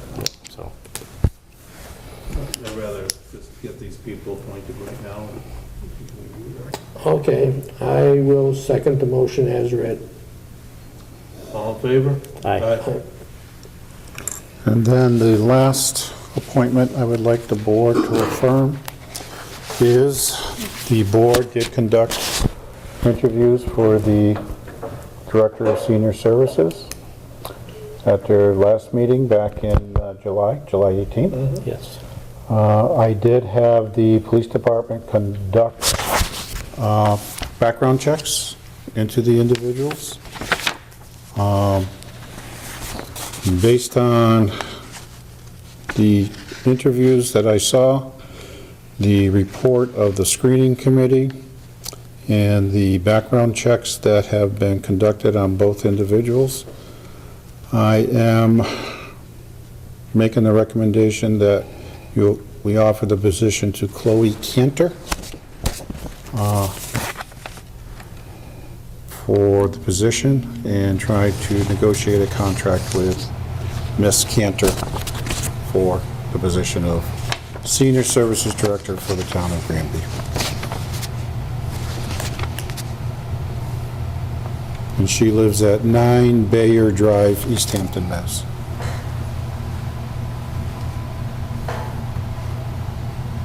I believe should be a good fit for the senior center. I do too.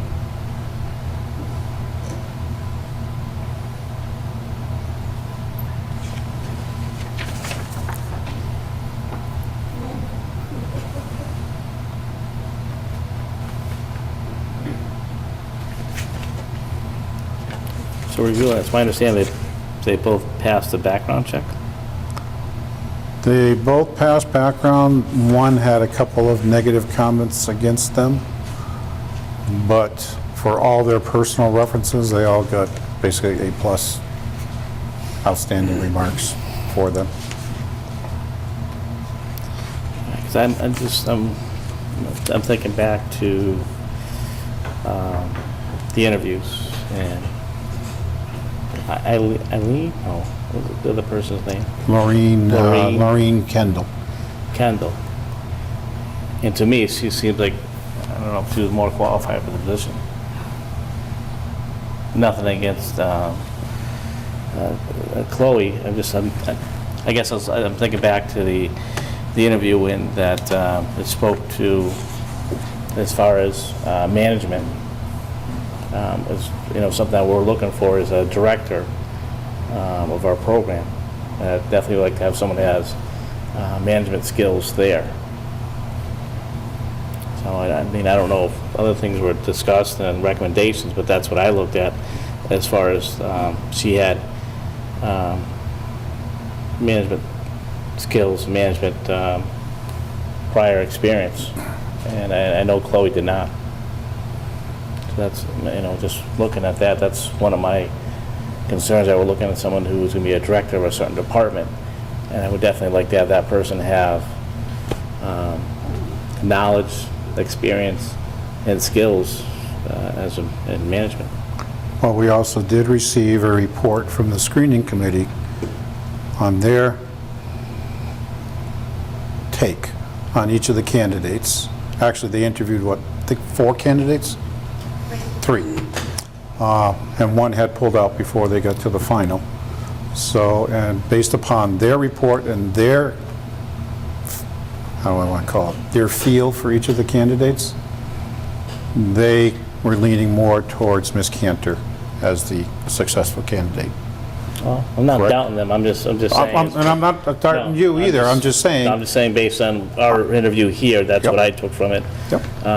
Also to the point where, looking at that and actually who was working with the seniors at this given time and point was a concern of mine as well, that, Chloe wasn't involved right at this particular time with that, with her own senior center in the town of East Hampton. So, but I think they're both good candidates for the position. But my opinion is that the other individual was more qualified for it. So. I go for Ms. Cantor. Chloe. What impressed me the most with Ms. Cantor was the volunteer time at no pay that she did for all the senior work. Well, that is a volunteer. Yeah. You don't get paid for volunteer work. Isn't that what I just said? I know, but you said she volunteered and she didn't get paid. Well, that's Well- the hence of a volunteer. Just saying. Okay. So, You want to put it that way? That's fine with me, any way you want to. Yeah.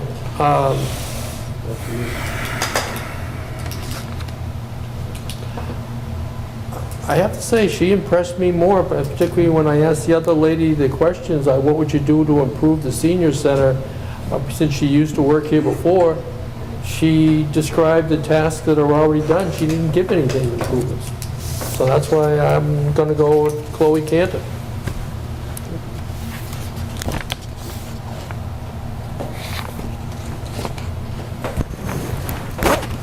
So it's Chloe. No. I need a vote on the behalf of the board. I made the recommendation to proceed with contract negotiations, offer the position, and proceed with contract negotiations with Chloe Cantor. And it's up to the board to either affirm the appointment or deny the appointment. I make a motion to affirm the appointment for Chloe Cantor as defined by Mr. Martin. I second.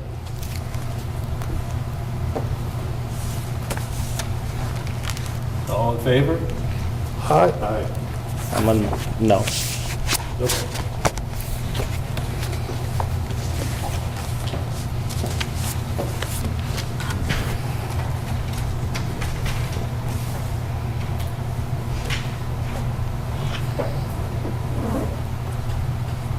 So the appointments, right? Yeah, she's appointed. No, I say that's all the appointments. Yes. That's the last one. Yes. Just keeping my check sheet here, make sure get my notes up to date. All All right. right. Do you want to get into the warrants? Yes. And then I'll do my report. Okay. Okay.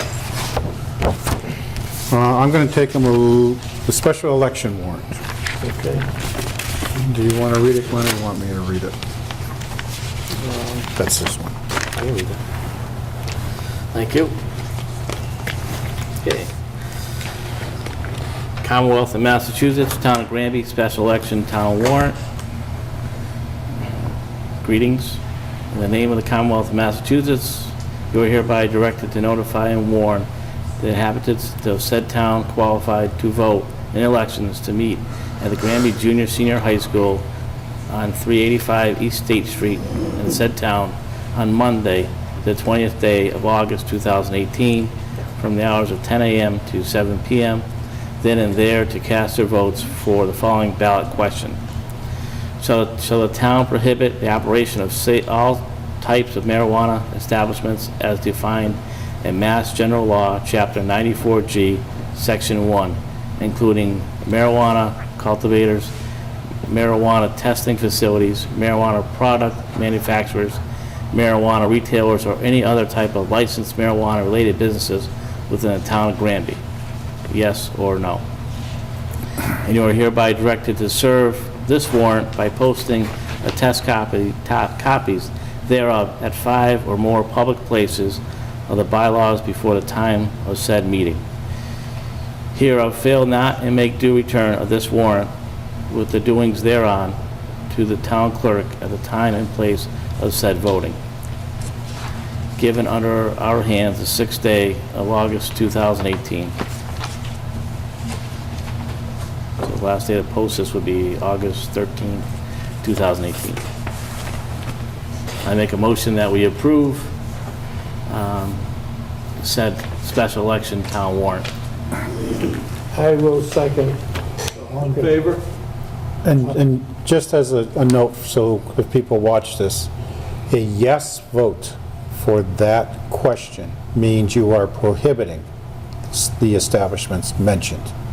A no vote means you want them to be allowed in the town of Granby.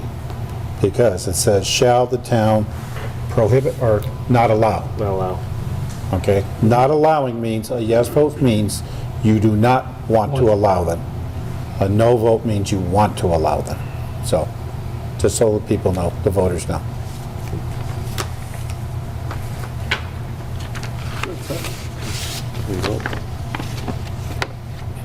I second it. Okay. I already did. All in favor? Aye. Aye. There's 2 copies there you need to sign. Okay.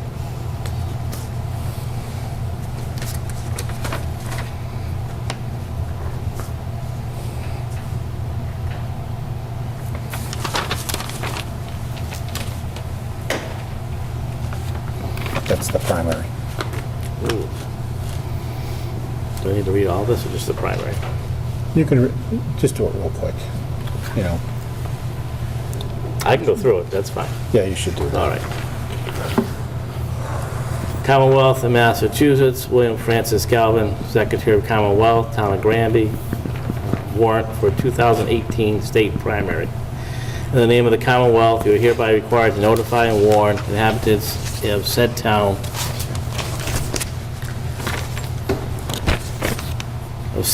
who are qualified to vote in the primaries to vote at the Granby Junior High School at 385 East State Street in said town for precincts 1 and 2. 1 and 2 precinct numbers. 385 East State Street will be the polling location on Tuesday, the 4th day of September 2018, from the hours of 7 a.m. to 8 p.m. for the following purpose: to cast their votes as state primaries for the candidates of political parties for the following offices: Senator in Congress, this is for the Commonwealth; Governor, this is for the Commonwealth; Lieutenant Governor, this is for the Commonwealth; Attorney General, this is for the Commonwealth; Secretary of State, this is for the Commonwealth; Treasurer and Receiver General for the Commonwealth; Auditor for the Commonwealth; Representative in Congress, 1st District; Senator in General Court for 1st Hamden and Hampshire District; Representative in General Court for 3rd Hampshire District, Precinct 1; Representative in General Court for 2nd Hampshire District, Precinct 2; District Attorney for Northwestern District; Clerk of Courts for Hampshire County; Register of Deeds for Hampshire District; and the Counselor for 8th District. Hereof fail not and make return of this warrant with your doings thereon to the town clerk at the time and place of said voting. Given under the hands of this 6th day of August 2018. I make a motion that we sign and approve the said warrant for 2018 state primary. I'll second the motion as read. And there's 2 copies of that also. All in favor? Aye.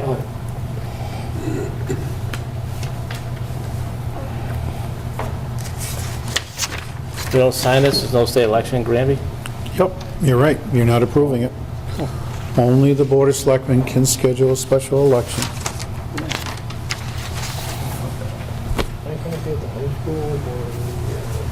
That'll be at the high school. That's what I thought. I heard the address, I just didn't hear the location. Because I don't think that new school is ready yet till they move in and get sort of... And you wouldn't want to start moving people around. Exactly. Keep everything where it is right now, and then at some point make the decision. Yeah, get it status quo. I don't think it actually said the location, just had the address. All right.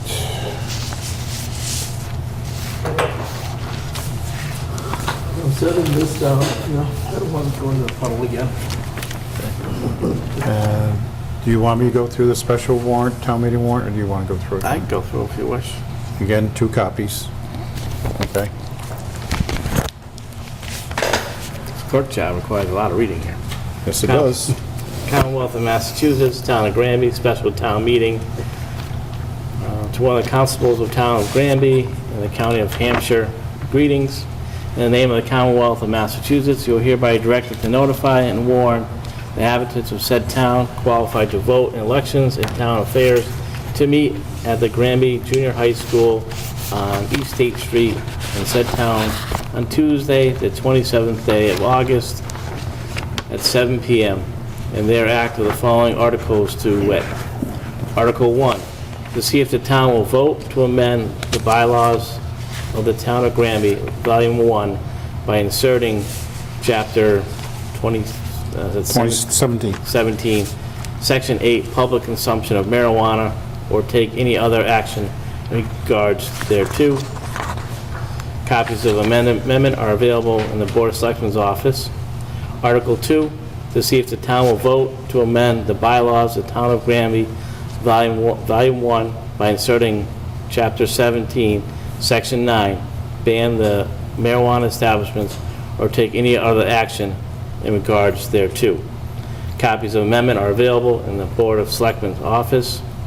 Article 3, to see if the town will vote to amend the Granby zoning bylaws by revising Section 3, Use Regulations, Table 1, Schedule Use of Regulations, by inserting a new land use classification for retail and commercial cannabis, or take any other action in regards thereto. Copies of the amendment are available in the Board of Selectmen's office. Article 4, to see if the town will vote to amend the Granby zoning bylaws by revising Section 3, Use Regulations, Table 1, Schedule Use Regulations, by inserting a new land use classification for retail/commercial cannabis, or take any other action in regard thereto. Copies of the amendment are available in the Board of Selectmen's office. Article 5, to see if the town will vote and amend the Granby zoning bylaws by revising Section 5, Special Use Regulations and Performance Standards, by inserting Section 5.12, Cannabis Retail and Growing Distribution, or take any other action regard thereto. Copies of the amendment are available in the Board of Selectmen's office. Article 6, to see if the town will vote to amend the bylaws of the town of Granby, Volume 1, by rescinding Chapter 17, Section 7, Temporary Marijuana Establishment Moratorium, or take any other action in regards thereto. Article 7, to see if the town will vote to raise an appropriate transfer from available funds, transfer from stabilization fund, borrow or bond $50,000 or a greater or lesser amount for the purpose of funding an investigation, evaluation of Forge Pond Dam and Dike, or take any other action in regard thereto. Article 8, to see if the town will vote to raise an appropriate transfer from available funds, transfer from the stabilization fund, borrow or bond $20,000 or a greater or lesser amount for the purpose of funding a limited site investigation by a licensed site professional as required by the Mass DEP, or take any other action in regard thereto. And you are hereby directed to serve this warrant by posting a test copies thereof at 5 or more public places as of the bylaws before the time of said meeting. Thereof fail and make due return of this warrant with your doings thereon to the town clerk at the time and place of meeting aforesaid.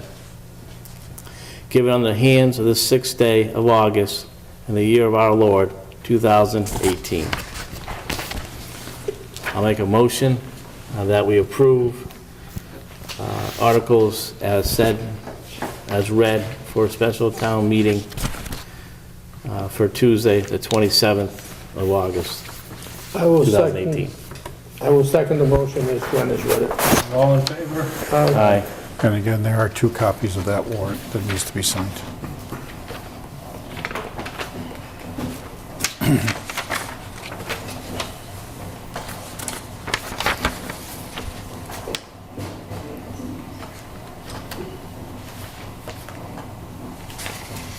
Okay. I'm just going through my notes.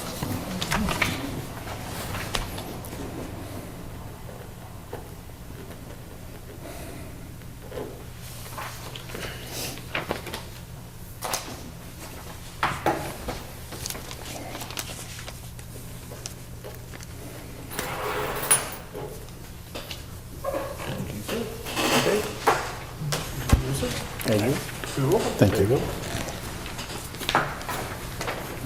You ready for the town administrator's report? You ready for town administrator? Please. Basically, I have probably about a half a dozen items under mine. Under the first topic, update on the fire department. We had retained special counsel to conduct 2 investigations. One was for a complaint of a, let me put it, hostile work environment, and a complaint of harassment with regards to Chief Mitchell by an employee of the fire department. That investigation has been conducted and concluded, and I have given the board a copy of the investigative report.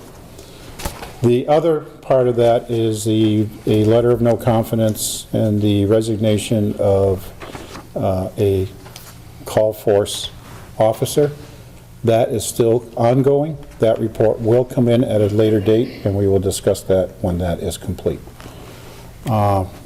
Based upon the complaint and the investigation conducted by the special counsel, it has been found that the chief did not violate any applicable standard concerning harassment or retaliation.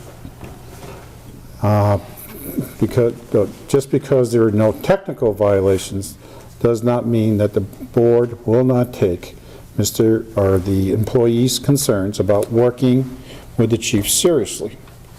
And basically, the board will be directing me to prepare a plan to address the situation in an effort to help assure that the safety of the public is not jeopardized and the interests of the members of the fire EMS department are respected. And the board expects full cooperation from the employee and the chief in implementing any plan the board adopts. At this time, I'd like Mr. Martin, for the record, to actually read through this whole thing. That's what I'm going to ask Mr. Martin to do.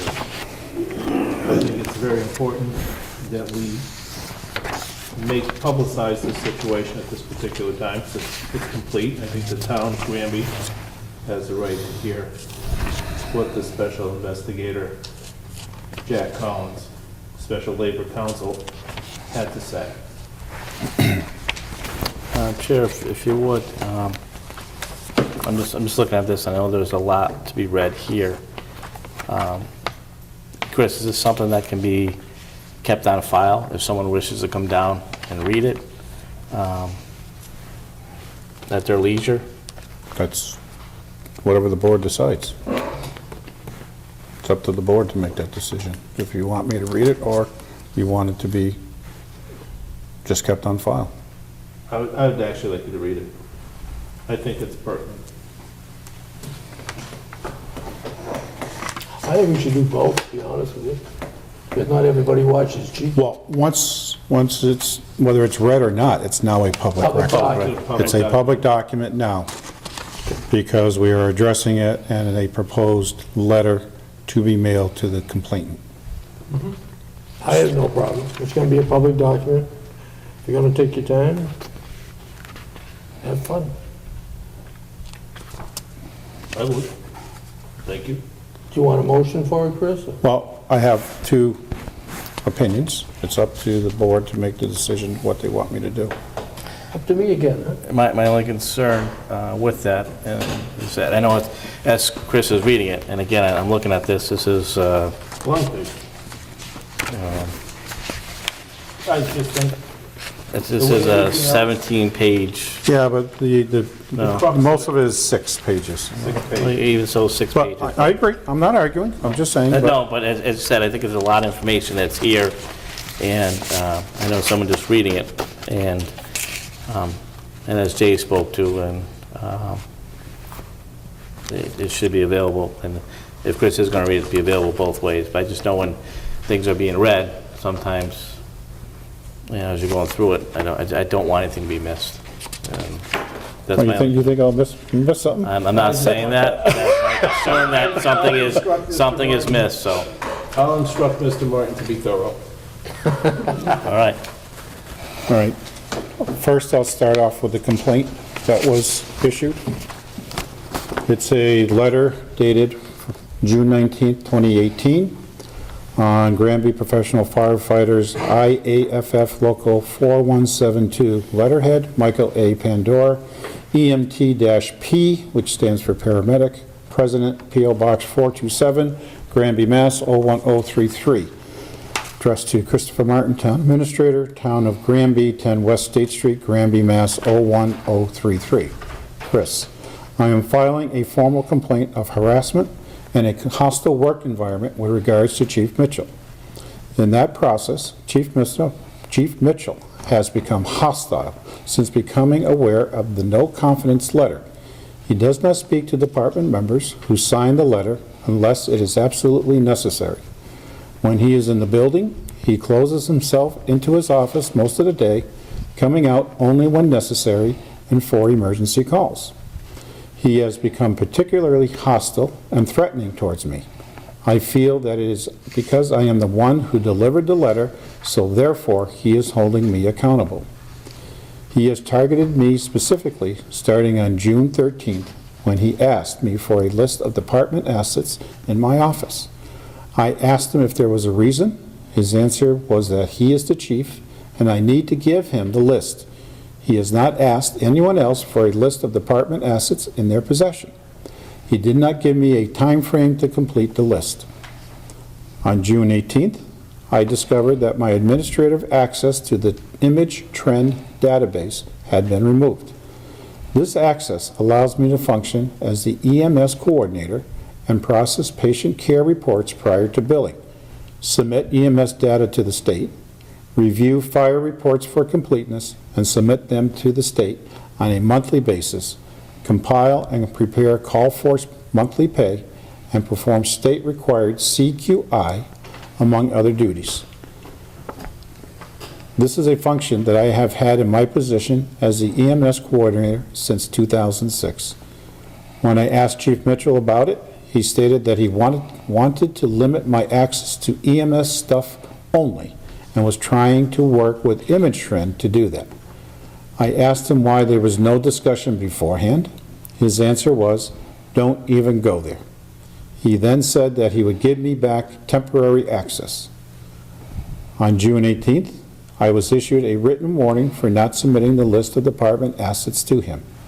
When I argued against it and stated that it was in retaliation for the no confidence letter, he read the list of reasons for discipline and discharge items from the contract in a threatening manner.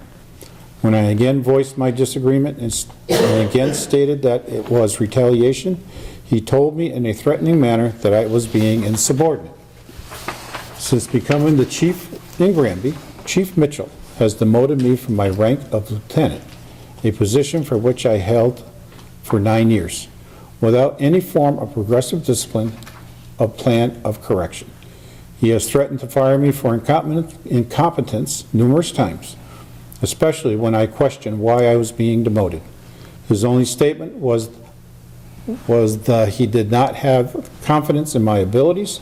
Additionally, he has repeatedly told me that Town Hall wants me removed as the EMS coordinator. I have asked Chief Mitchell several times if he would like to discuss anything and try to work it out in reference to the concerns of the members. He very sarcastically states that he has tried to do that in the past. This situation has become very stressful. It is making it difficult to perform my duties to the best of my abilities, as I have done for the past 15 years. I expect that immediate action will be taken to ensure my workplace environment is free from this kind of behavior, along with any form of retaliation as a result of my complaint. Sincerely, Michael A. Pandora, EMT-P, Granby Fire Department, President, IAFF, Local 4172, CC to Art Williamson, District VP, PFFM, and Terrence Coles, Esquire, Pile, Rome.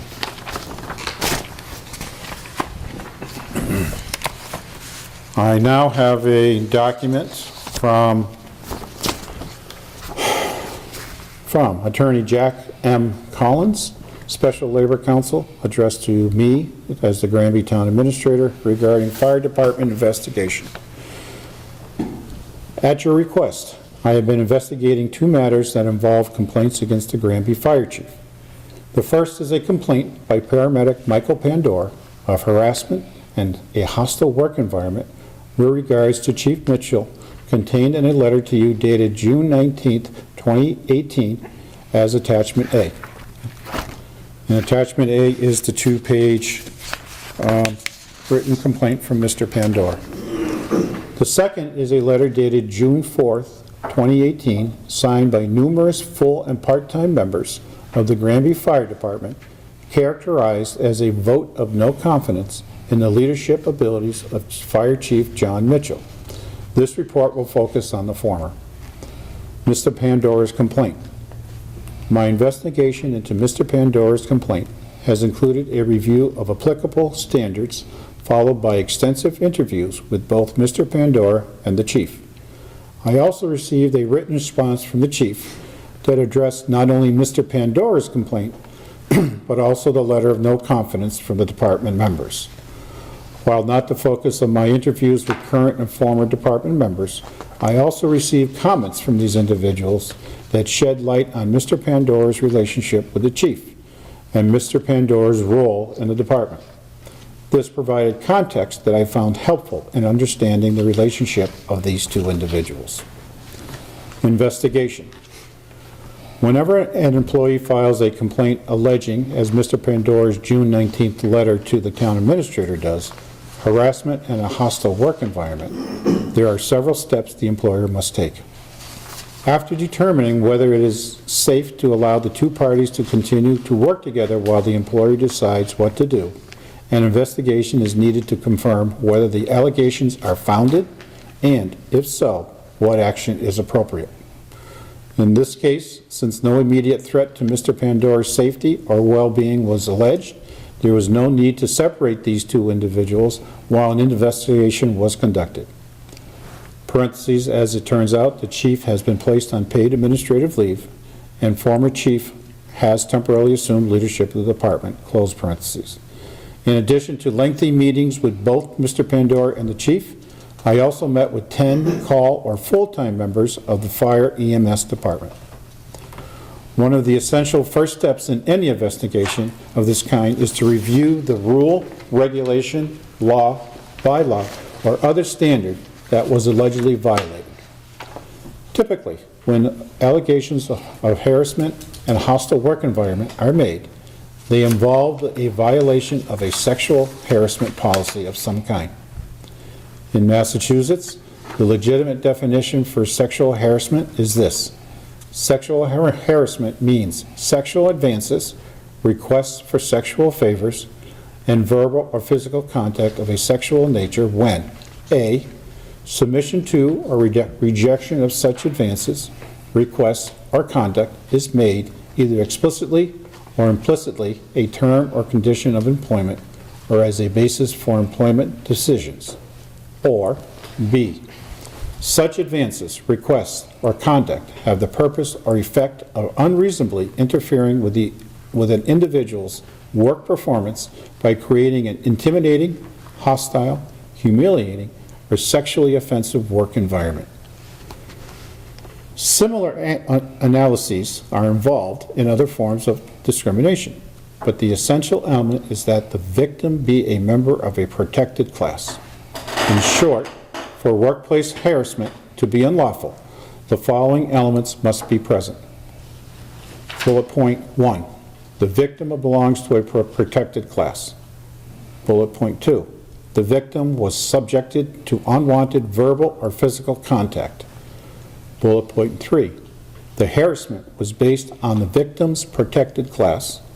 Bullet point 4, the harassment was a condition of continued employment, or the harassment created an offensive, intimidating, or hostile work environment. The town's policy mirrors the state and federal ones, as in a key to this document. A victim must be a member of a protected class. General complaints of picking on an individual or conduct that simply makes an employee feel uncomfortable are not covered by any of these policies. In the present case, however, no claim of being a member of a protected group is made. Mr. Pandora does not appear to be a member of any protected class. Mr. Pandora's letter attributes the start of the chief's hostility to a time since becoming aware of the no confidence letter, which was dated June 4, 2018. While he does not use the word, essentially, Mr. Pandoran's complaint is one of retaliation.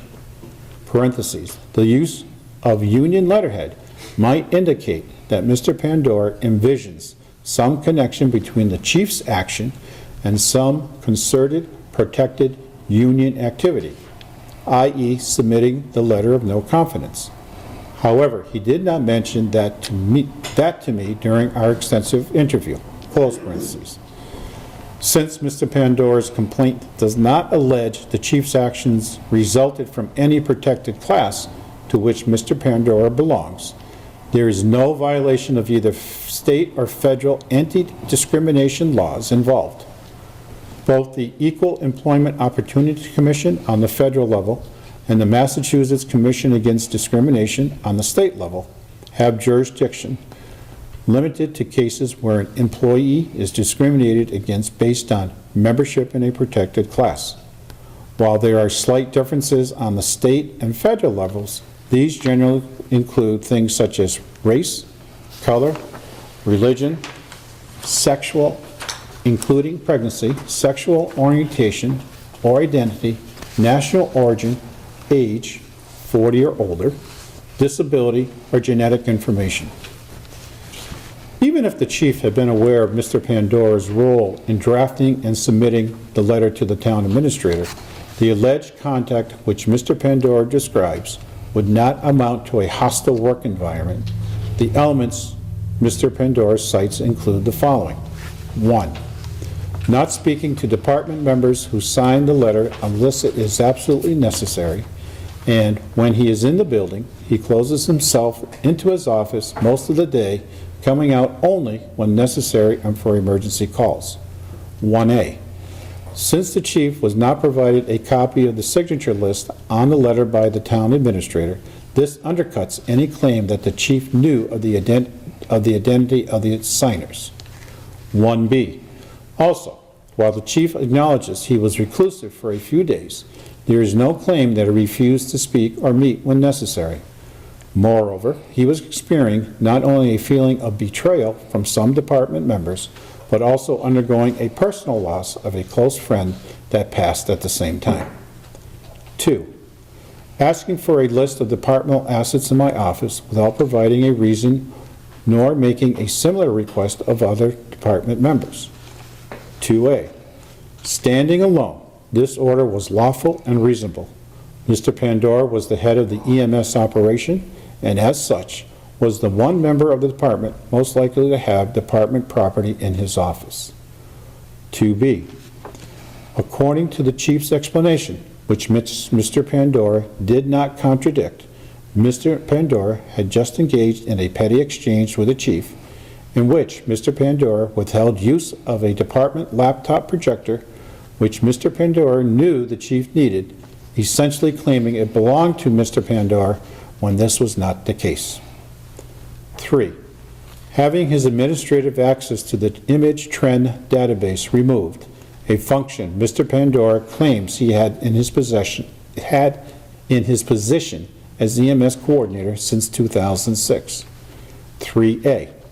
It appears the chief was trying to restrict Mr. Pandora's access to only EMS matters and was, as Mr. Pandora relates, still trying to work with Image Trend to do that, but may have inadvertently eliminated all access temporarily.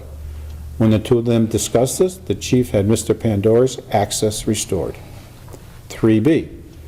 Neither Mr. Pandora nor the chief expressed any ongoing concern with this matter, and it seems that Mr. Pandora has the ability to do his work following what at most was a brief interruption.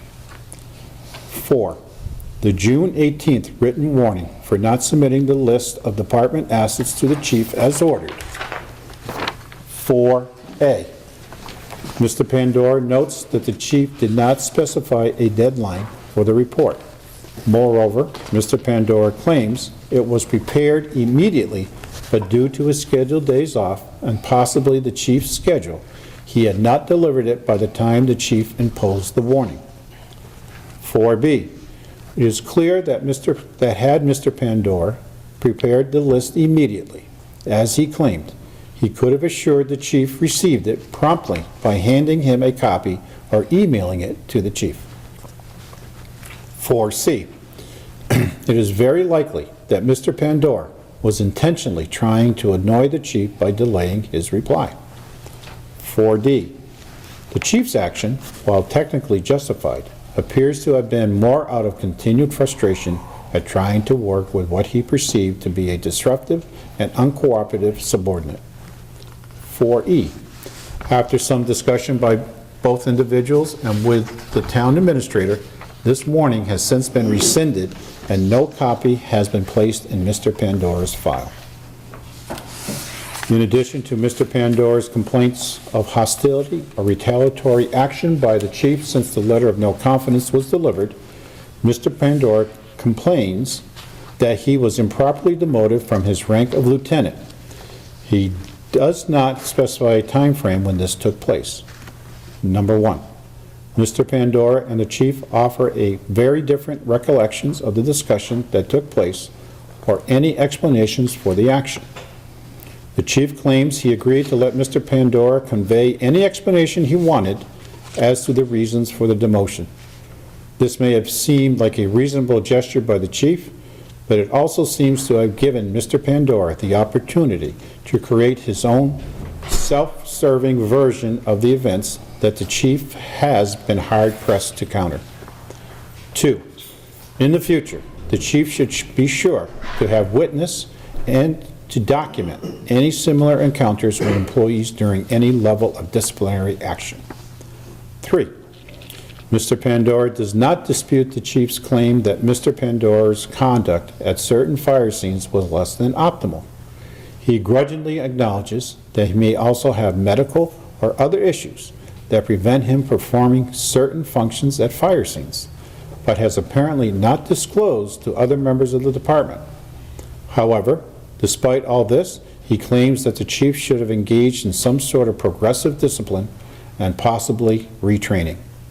Since the shortcomings do not lend themselves to correction by retraining, this claim by Mr. Pandora seems again aimed more at soliciting support from uninformed co-workers than actually offering a reasonable solution to this ongoing friction he seems to engender, if not enjoy. Number 4, the chief claims that after several members of the department alerted the chief to issues with Mr. Pandora's lack of firefighting skills, coupled with his exiting a burning building when others were inside, and not being able to wear an air pack, the chief felt that he had to take some action to protect the other staff members, Mr. Pandora and the public. 5, when I interviewed department members, even some of Mr. Pandora's strongest supporters acknowledged his lack of firefighting skills. Number 6, regardless of which version of events one believes, it is clear that Mr. Pandora did not file a grievance alleging a lack of just cause for the demotion. In fact, it appears that he voluntarily accepted the same. Therefore, this is not a basis for any action during this investigation. 7, what is clear, however, is that those department members that are allied with Mr. Pandora have now determined that the chief's actions were at a minimum heavy-handed and that the process lacked any progressive disciplinary component or avenue for Mr. Pandora to regain his officer rank after some retraining, for example. 8, the chief's attempts to tell his side of the story have been futile.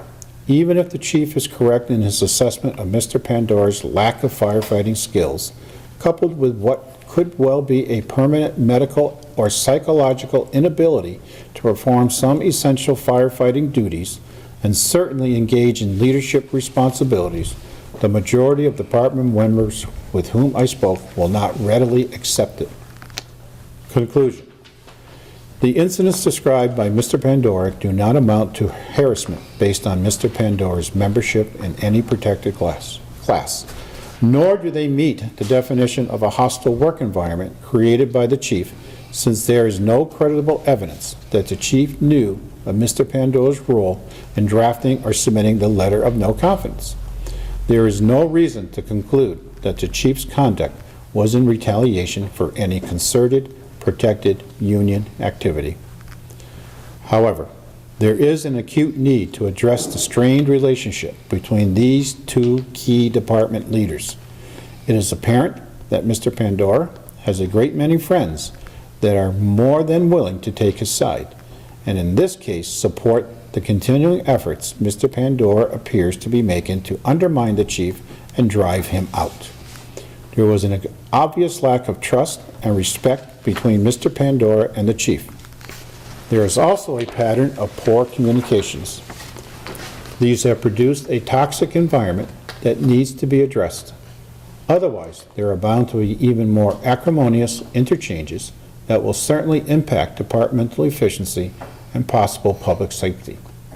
It may be that their personalities are so incompatible that they cannot coexist in the same department.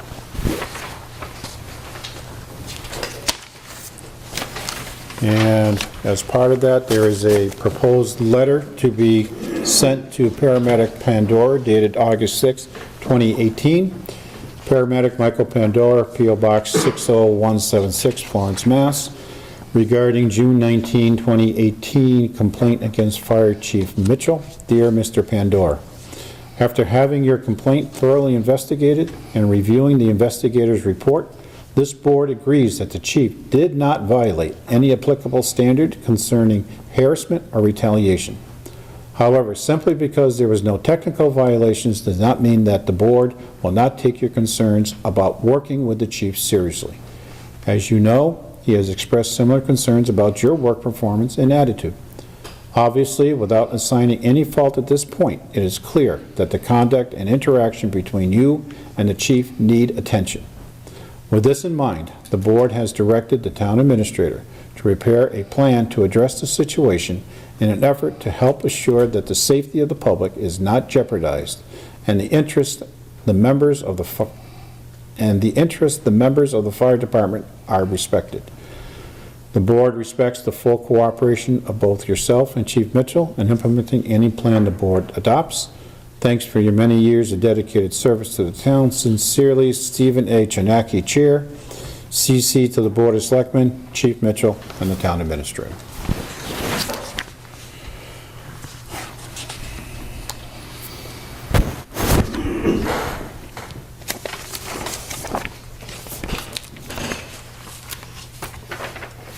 Thank you, Mr. Martin. You're welcome. Well done.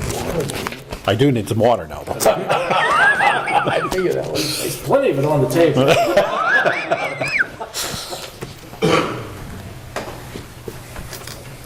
And as I said, we still have the second half of the investigation being conducted that I have not received a report on at this point in time.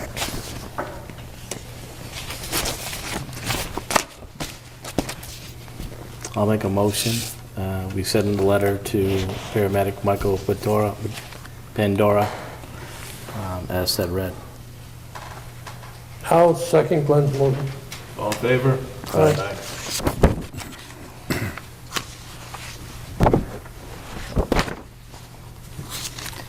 Will this letter be sent certified? I can send it both certified and regular mail. I would, yes. Okay. Yep. Correspondence. Yep. There's some pieces of correspondence that I received I just need to talk to the board about. First one is from the Department of Environmental Protection. It's regarding the West Street School potential site use. They mentioned that they saw the article in the Sentinel discussing the recommendations for the reuse of West Street School site, and they recommend that prior to moving forward that we involve DEP in the discussions regarding the site, the public water system at the site, and any procedures we would have to follow. And also that they would be able to make sure that we are accounting for any requirements or limitations associated with on-site water and sewer.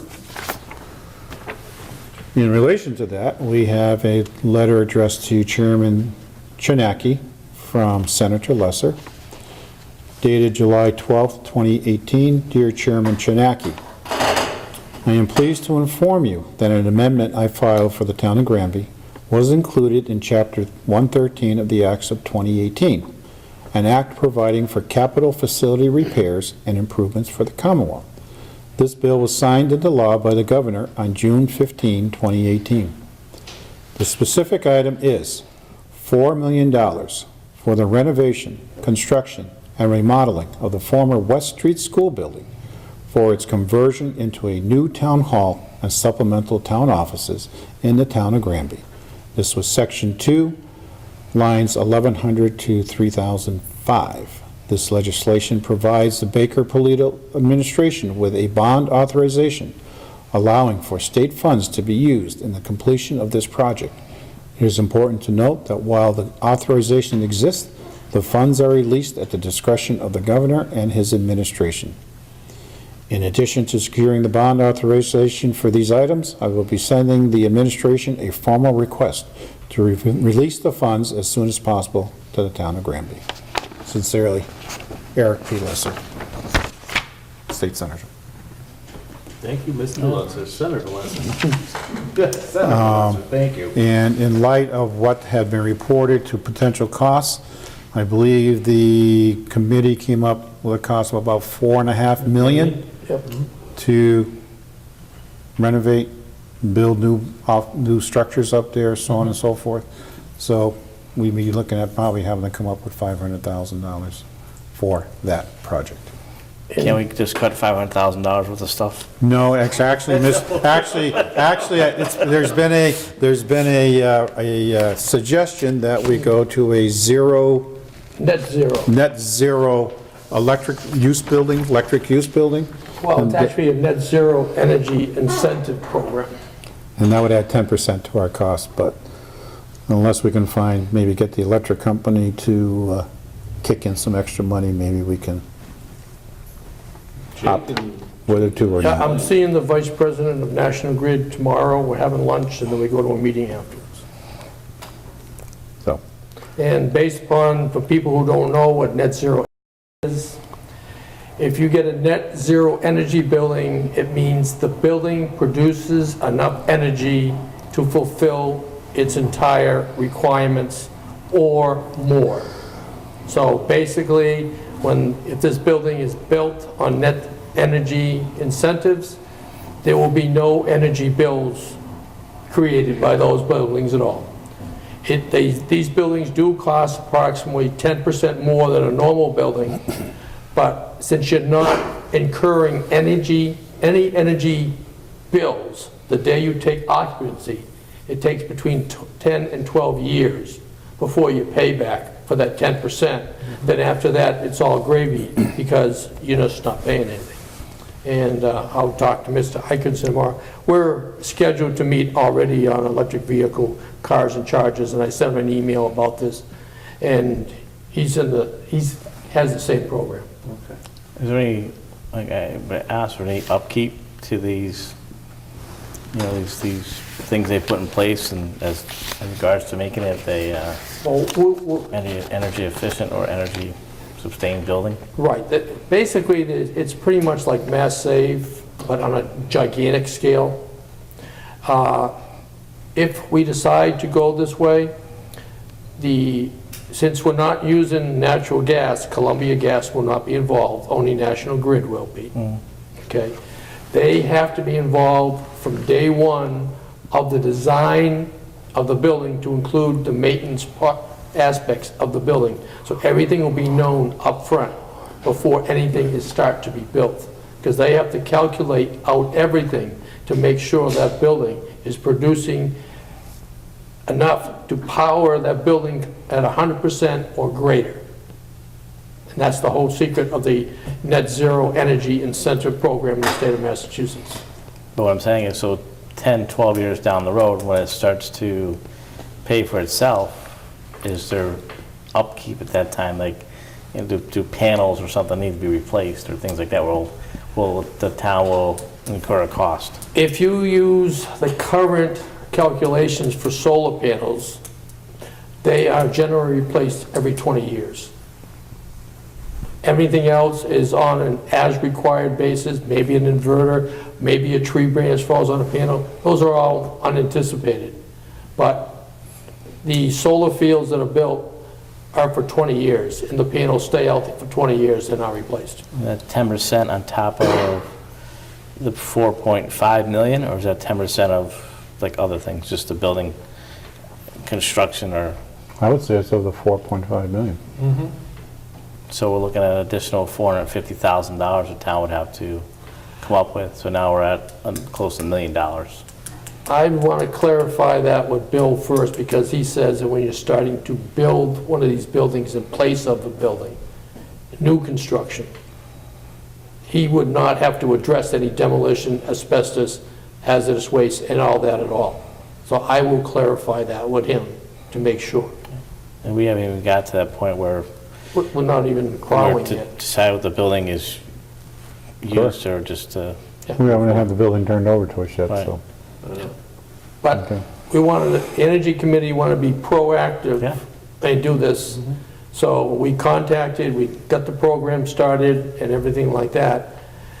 And if the Board of Selectmen and the town voters say no to it, they say no to it. But it's our job as elected officials with our committees to go out and get all this information to present to them and let them make their decisions. No, I think it's, if the building can self-support itself is a great thing. I just, does that mean like X amount of solar panels will be on the property, or? It could be solar panels, it could be wind, it could be geothermal underground. There's all different types, and that's why until they come out and do a site survey. We wouldn't know anything. It's all Exactly. premature. That is why they have to be included on day one. Okay. Yeah. Good stuff. The last bit of correspondence before I do Dufresne Rentals, I have a letter from the Bylaw Review Committee. The Bylaw Review Committee continues to work updating the town's general bylaws. The committee has discussed the possibility of changing the terminology that references the title Board of Selectmen.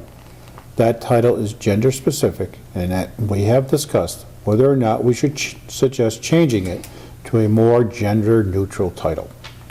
Our group realizes that this is not necessarily our change, but if the changes are to be made, the time to do it would be now, while they are currently updating the document. They have done a small amount of research, and were told by the Attorney General's office that they aren't concerned with the change being made. The AG's office did inform the committee that if we intended to make the change, all of the bylaws, including the zoning bylaws, should reflect the change. They also said that while they weren't overly concerned with the terminology change, town council should be consulted about the change to see if any other legal issues would be affected. Their first question is, for the Board of Selectmen, is do you wish them to explore making the title change? If the answer is yes, then the issue can be forwarded to the town council and the planning board for their input. On a separate topic, the committee also needs to find out from town council if they can eliminate all of the redundant severability clauses that appear randomly throughout the bylaws. If possible, they would like to have one severability clause section that applies to the entire set of general bylaws. The last question that they have is relative to the recycling bylaw. They need to find out if it can be removed from the bylaws entirely. The bylaw refers to the landfill operations, which are no longer an issue. And they basically say that they will continue to move forward with their tasks, but will need some direction on these matters. Just to give a quick update, they are in the final review stages and hope to have a draft document for the board to review in the relatively near future. So, does the board want to retain Board of Selectmen or go to a gender-neutral title? Select Board, Board of Select? It doesn't really matter to me. You guys can make your own choice. I'm fine with calling it the Select Board. Okay. Same here. Absolutely. Okay, and then I will forward to town council about removing the redundant severability clauses. Regarding recycling bylaw, I personally believe that it'd be better to say that recycling is required in the town of Granby. That way it's a bylaw violation if they do it versus just a procedure or a policy violation. I think that would carry more weight than just saying the Board of Selectmen requires you to recycle. No, I agree. I think it should be remain as part of the bylaw. Okay. I agree with that one. I agree. And since you're talking about bylaws, I probably should have mentioned, but I didn't think of it at the time. The city of Amherst, all their municipal buildings renovated and new construction will be all net zero energy buildings. That's their new bylaws. Well, that's Amherst. That's Amherst. That's correct. Yeah. That is, I'm just saying, that's Amherst. That's Amherst. Yes. So I'm just saying that what we're doing here is not new on our own. Other people have already been doing it. Well, that's very good for Amherst. Just trying to keep up with the time. Keep up with the time. And then I have some Dufresne rentals. We have a family reunion on September 8th, 2018, arriving 1 p.m., departing 5 p.m. No alcohol, maximum number of people is 25. Area requested is number 1 pavilion on the Taylor Street side. Second one is a company family picnic on September 15th, 2018, 12 p.m. to 8 p.m. You just signed a one-day alcohol permit for that? I remember that date and someone. Yep. Maximum number of people is 75. We have a baby shower on September 29th, 2018, from 2 p.m. to 6 p.m. No liquor, number of people 60, large pavilion, gazebo, and open field in front of the gazebo. And then we have a child's birthday party on August 18th, 2018, 2 p.m. to 6 p.m. No liquor, maximum number of people is 30, small pavilion number 2 on the Taylor Street side. We have a congratulations party on August 19th, 2018, 1 p.m. to 7 p.m. No liquor, maximum number of people 35, small pavilion number 3 on the Kendall Street side. And the last one we have is a school outing on September 26, 2018, 8:30 a.m. to 1 p.m. No liquor, maximum number of people is 45. And the area requested is pavilion number 1 on the Taylor Street side, nearest the playground. And that's all she wrote. Need a motion for that? No. No, you need to sign it. It's just informational purposes only for the board. I have nothing else to bring in front of the board. So I don't know if the board has anything they want to bring up. No, I think we've had enough for tonight. But just, we're talking about Dufresne Park. I know there's some concerns that people brought up. The playground there just seems it's taken on a creation of its own as far as overgrown weeds and stuff like that. It's the first I've heard of it. Okay, so, and I know there's a lot of concern with that. Yeah, it's just overgrown weeds and stuff like that, and I don't know if it's, some things maybe poison ivy and stuff like that. I just think, some time ago, a lot of money was spent on that playground, and, a lot of time and effort from all the town folks, putting in that time there. So I'd like for us to, do our part and make sure it's kept clean and neat, so that, the families and children, and they can continue to use that, enjoy it, yeah. So. Okay, no, that's fine. I'll check with maintenance department to see, have them go check it out and arrange to have someone go out there and take care of that. I'll see how Kathy's not there. I have to make sure I mark down the date and times. I know. I just hope my mother's okay. I do too. And just so that the board, as the board is well aware, town council Ed Ryan passed away. I have been contacted by the Assistant Town Council, Brian O'Toole, who would like to continue as Town Council for the town of Granby. However, I don't know if the board wishes to conduct interviews or to allow him to continue as Town Council, at least through this fiscal year, and delay your decision until next June or July. I think we should conduct interviews myself, because the town council, being Mr. Ryan, was leading the ZBA with the lawsuit that we have with the town, and I want to make sure we have a good person in there that's knowledgeable. Well, I'd agree, but I just, and first of all, our condolences to the Ryan family for the loss of their family member. But also, I think, you know, it just wasn't him, it was his law firm representing us. His being legal counsel for the town, but it's also his law firm that was representing us. So I would feel confident that we continue with that law firm, but also consider, you know, I think we should always review to ensure that we have our best interest at hand with that. But in regards to, as you mentioned there, Jay, as far as